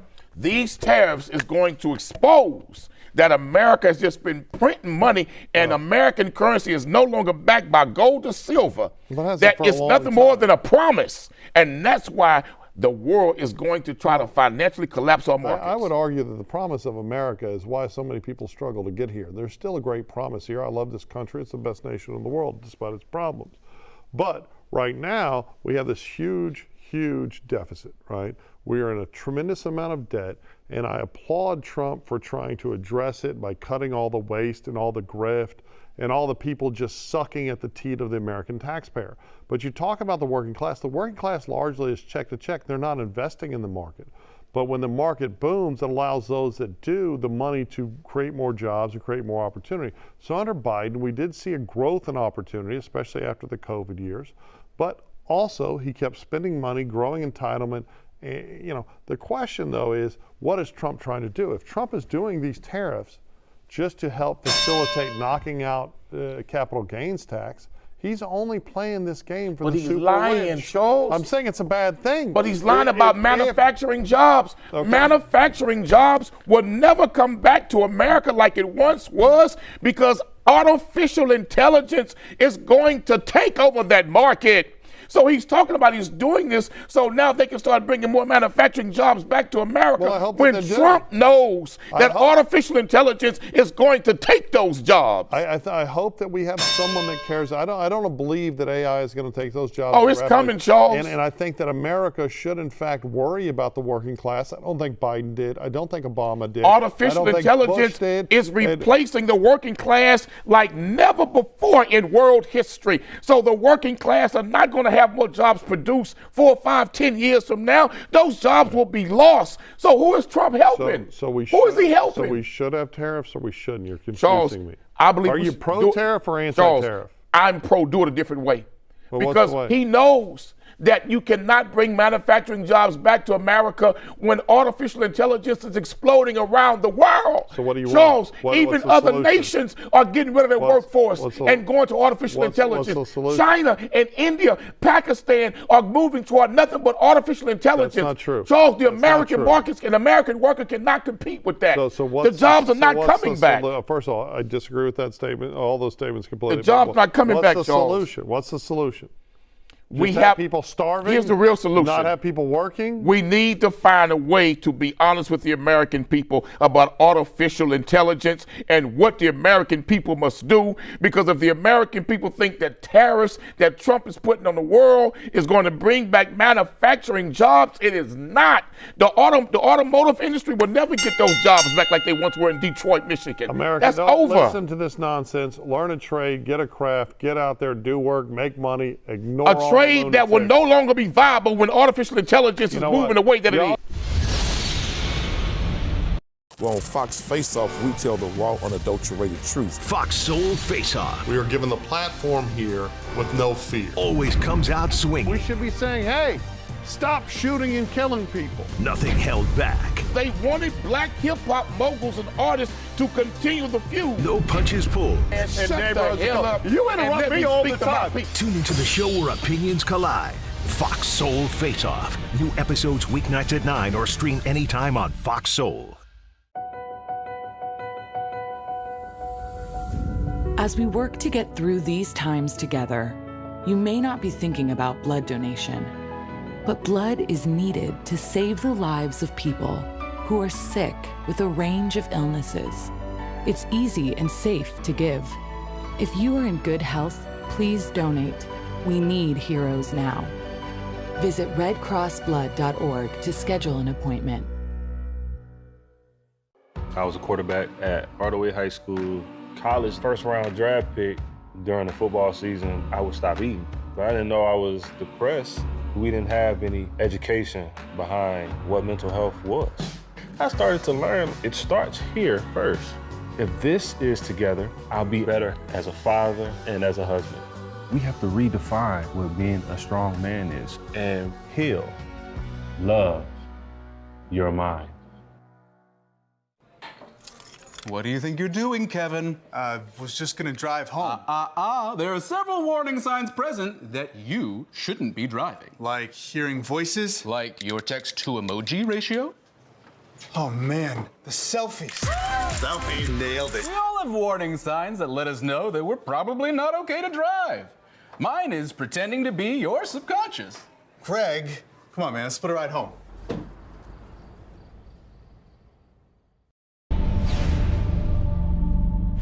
What did I do next? There are no court documents, motions, or proceedings that have occurred, nor have I been offered or agreed to such terms. Would it actually be smart just to pay the whole 18 years, one payment of only $1.8 million? Yes. Yeah, I mean, this is I wouldn't. It's tough, Ocho. It's tough. It's tough. Yeah. It's tough because it. And I'm just speculating. I don't know. I don't know Ant-Man like that. Have I met him before? Yes. Mm-hmm. It's tough because he young. It's reported that he didn't want the kid.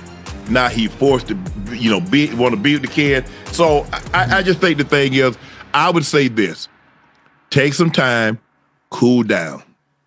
Yeah, sir. You're upset right now because you didn't want to be with her. You were just having a good time. Yes, sir. And sometimes when you're late, you got to pay. Yeah.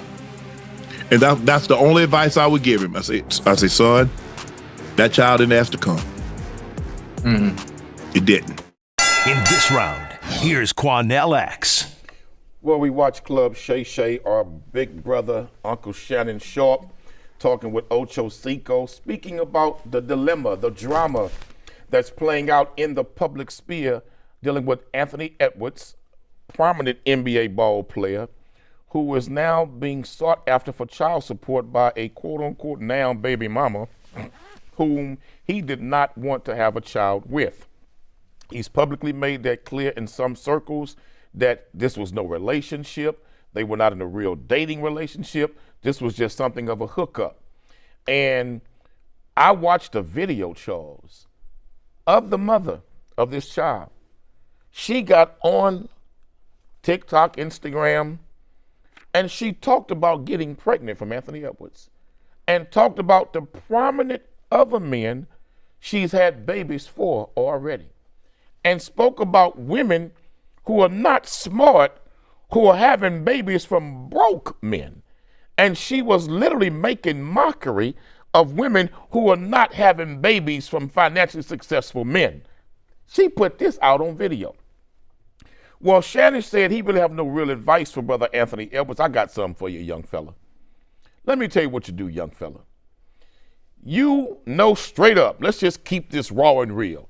She a gold digger. No ifs, ands, and buts about it. But you have a weapon, brother Anthony, to take the shovel out of her hand.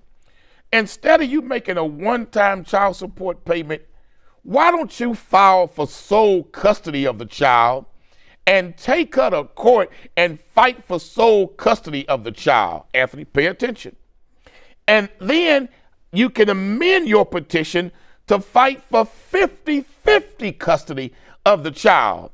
And based on what state, whether you live or where she live, based on the 50-50 custodial rules, you may wind up paying little to no child support whatsoever. But if you win the trial for sole custody, she don't get a damn thing. The gold digger now gotta pay you when she hustled you. Charles, there's even reports, and she pretty much admitted it, that he paid her $100,000 to have an abortion, and she agreed to have the abortion, took the man $100,000 and never was going to do it in the first place, didn't give his money back to him, kept it, and played the young brother. But look, man, don't run from child support. File for sole custody, and then file for 50-50 custody. Put that paper in her life the right way. You go to court and file. Don't wait on her. Okay, so I'll try to hit all the points you hit. Initially, it would make no sense for the best interest of the child for Mr. Edwards to pay the $1.8 million all up front unless it was put in some sort of trust and the large amount was protected from being squandered by the mother, right? Because if it's squandered and those funds are no longer available to the child just a few years from now, let alone 18 years from now, it's a problem. That if you want to set aside your obligation and set it up in a way, and this is actual legal advice, in a way to do it, what you do is you go buy an annuity for $1.8 million, which will grow multiple folds of that. In fact, you could probably get away with paying less in to get a total aggregate of 1.8 over the years, and you just have it pay out monthly to the child's mother, and then pay out in the $5,000, and then you don't run the risk of the mother squandering all the money, plus you get the money, the earnings of the money, which you would get after the end of the. So there's a lot more intelligent ways to both protect the child's interests and the use of the money over the 18 years that would make more sense. So that's a bad idea. You and I both know ain't no gold digger going to agree to those terms. Well, no, because those terms are good for the kid, she wouldn't not the gold digging mama. Hold on, it wouldn't be up to her. If his obligation is to pay $5,000 a month, he could just set up the annuity and have her as the beneficiary pay it directly to her. He would be meeting the obligation of child support. She would have no control or consequence, right? That would make sense, right? But more importantly, and this child, Aubrey Summer Edwards is her name, is a daughter. It's a young baby, right? Anthony decided to lay down and have unprotected sex with this woman. She conceived. Now, yes, if she promised to have an abortion for $100,000 and she defrauded him, then she owes him that money. Exactly. It's a big deal. But that child he owes her being a father. And we have sue for custody. Hold on, let me sue for finish. sole custody. But that's what apparently the rumors are, and coming out of, including I believe his camp, is that he doesn't want to have anything to do with the child, as if it's somehow the child's fault. I don't think that's the case. I hope it's not the case. He don't want nothing to do with that gold digging mama. I hope it's not the case. It ain't the child's the gold digging mama. We have this problem in America that is obviously far worse for whatever reason in America's black communities, where you have fathers not participating in the upbringing of their sons and daughters. And then those sons and daughters, without that influence, growing up and making horrible choices, right? That's why I say sue her for custody, I would applaud that. I would applaud that. But there's something you left out. What would I leave out? See, your financial idea for him in child support. It's not a financial idea. It's a bad one in my opinion. You know why? Why? Because why not, if you're going to do it that way, pay it now, one lump sum up front, because this is what she's going to do. If she spends it all, wait a minute though. Wait a minute. This is what some corrupt, wise lawyer going to tell her. Look here, baby. You know he's going to be renegotiating his contract in a couple of years. 5,000 is the cap. And no, wait a minute. She can always move to a different state and then say, now, based on where we living, we need a financial increase. And based on him getting a new contract that's coming, which probably going to make almost $500 million a year, every year, she can come at that man for an increase based on the expenses for the child. And if she relocate to a different state that give her more money, you just set yourself up for failure. Look here, brother, sue that woman for your $100,000 back. Take her to court for sole custody, and look at man, turn the tables on her because she hustling, and that's the way you deal with a hustler. But you put the paper in her life. You could get a geographic restriction preventing her from moving to other states, but more importantly, I think we're all talking about hustling and this and that. That may not how be about the best interest of this child? To be with the daddy. Okay, how about instead realizing, yes, I made a baby. I don't like the mother. We've got to co-parent. Did you hear what the other baby daddy said? The money and the rapper, stop being a scumbag. You know, the prominent rapper talked about her and his situation with the baby with her also. Okay. It's a nightmare. Well, on Fox Face-Off, we tell the raw, unadulterated truth. Fox Soul Face-Off. We are given the platform here with no fear. Always comes out swinging. We should be saying, hey, stop shooting and killing people. Nothing held back. They wanted black hip-hop moguls and artists to continue the feud. No punches pulled. And shut the hell up. You interrupt me all the time. Tune into the show where opinions collide. Fox Soul Face-Off. New episodes weeknights at 9 or stream anytime on Fox Soul. I wonder if you know that I want the best for you. But how long will you fight solo? I wonder if you know that we can get help. Not wondering anymore. Love, your mind.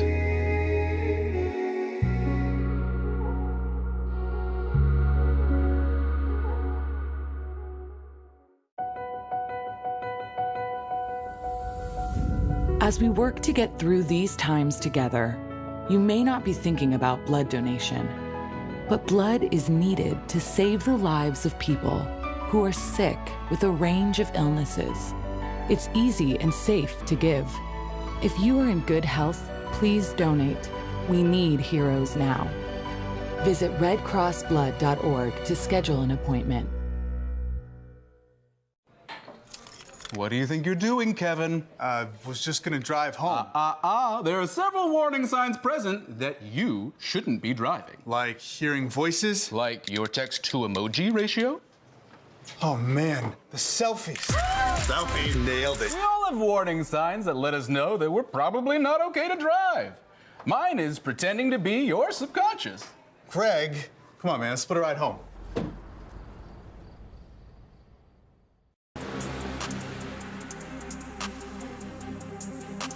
That's it for the Face-Off on Fox Soul. We'll catch you next time. I wonder if you know that I want the best for you. But how long will you fight solo? I wonder if you know that we can get help. Not wondering anymore. Love, your mind.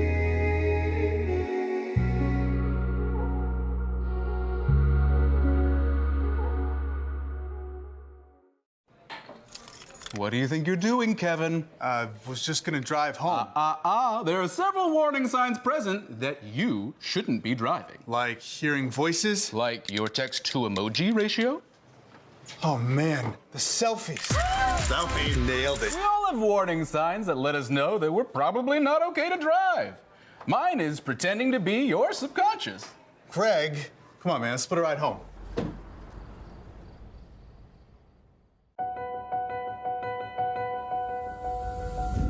As we work to get through these times together, you may not be thinking about blood donation, but blood is needed to save the lives of people who are sick with a range of illnesses. It's easy and safe to give. If you are in good health, please donate. We need heroes now. Visit redcrossblood.org to schedule an appointment. Hey, besties! What is a bestie? I like you. She's fun. It's about to be a good time. She's always looking out for you. Since you're my bestie, I will handle it for you. She makes you think. Here to uplift and empower. She's always encouraging. You are that girl. Chelsea Edwards, your bestie in daytime. Like it's a spiritual moment. Chatting with Chelsea. New episodes weekdays at 5:30 or stream anytime on Fox Soul. Well, on Fox Face-Off, we tell the raw, unadulterated truth. Fox Soul Face-Off. We are given the platform here with no fear. Always comes out swinging. We should be saying, hey, stop shooting and killing people. Nothing held back. They wanted black hip-hop moguls and artists to continue the feud. No punches pulled. And Shut the hell up. You interrupt me all the time. Tune into the show where opinions collide. Fox Soul Face-Off. New episodes weeknights at 9 or stream anytime on Fox Soul. I was a quarterback at RHOA High School. College first-round draft pick. During the football season, I would stop eating. But I didn't know I was depressed. We didn't have any education behind what mental health was. I started to learn it starts here first. If this is together, I'll be better as a father and as a husband. We have to redefine what being a strong man is and heal, love your mind. What do you think you're doing, Kevin? Was just gonna drive home. There are several warning signs present that you shouldn't be driving. Like hearing voices? Like your text-to-emoji ratio? Oh man, the selfies. Selfie nailed it. We all have warning signs that let us know that we're probably not okay to drive. Mine is pretending to be your subconscious. Greg, come on man, let's split a ride home.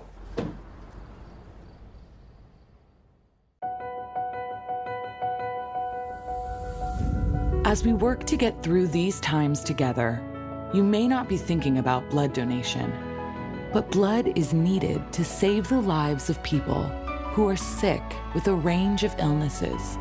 It's easy and safe to give. If you are in good health, please donate. We need heroes now. Visit redcrossblood.org to schedule an appointment.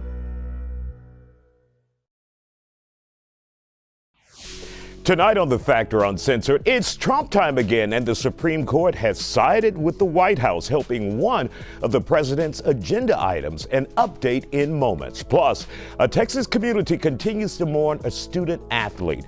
The circumstances and speculation around his death creating some racial divide in that community. We'll get to that tonight here on The Factor.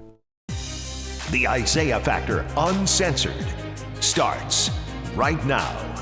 Welcome and thank you for joining us on The Factor Uncensored tonight. The countdown to President Trump's tariffs. They officially go into effect at 11:01 p.m. local time. The White House isn't budging despite the turbulent financial markets. Meantime, another win for the Trump administration. The Supreme Court has blocked an order requiring the government to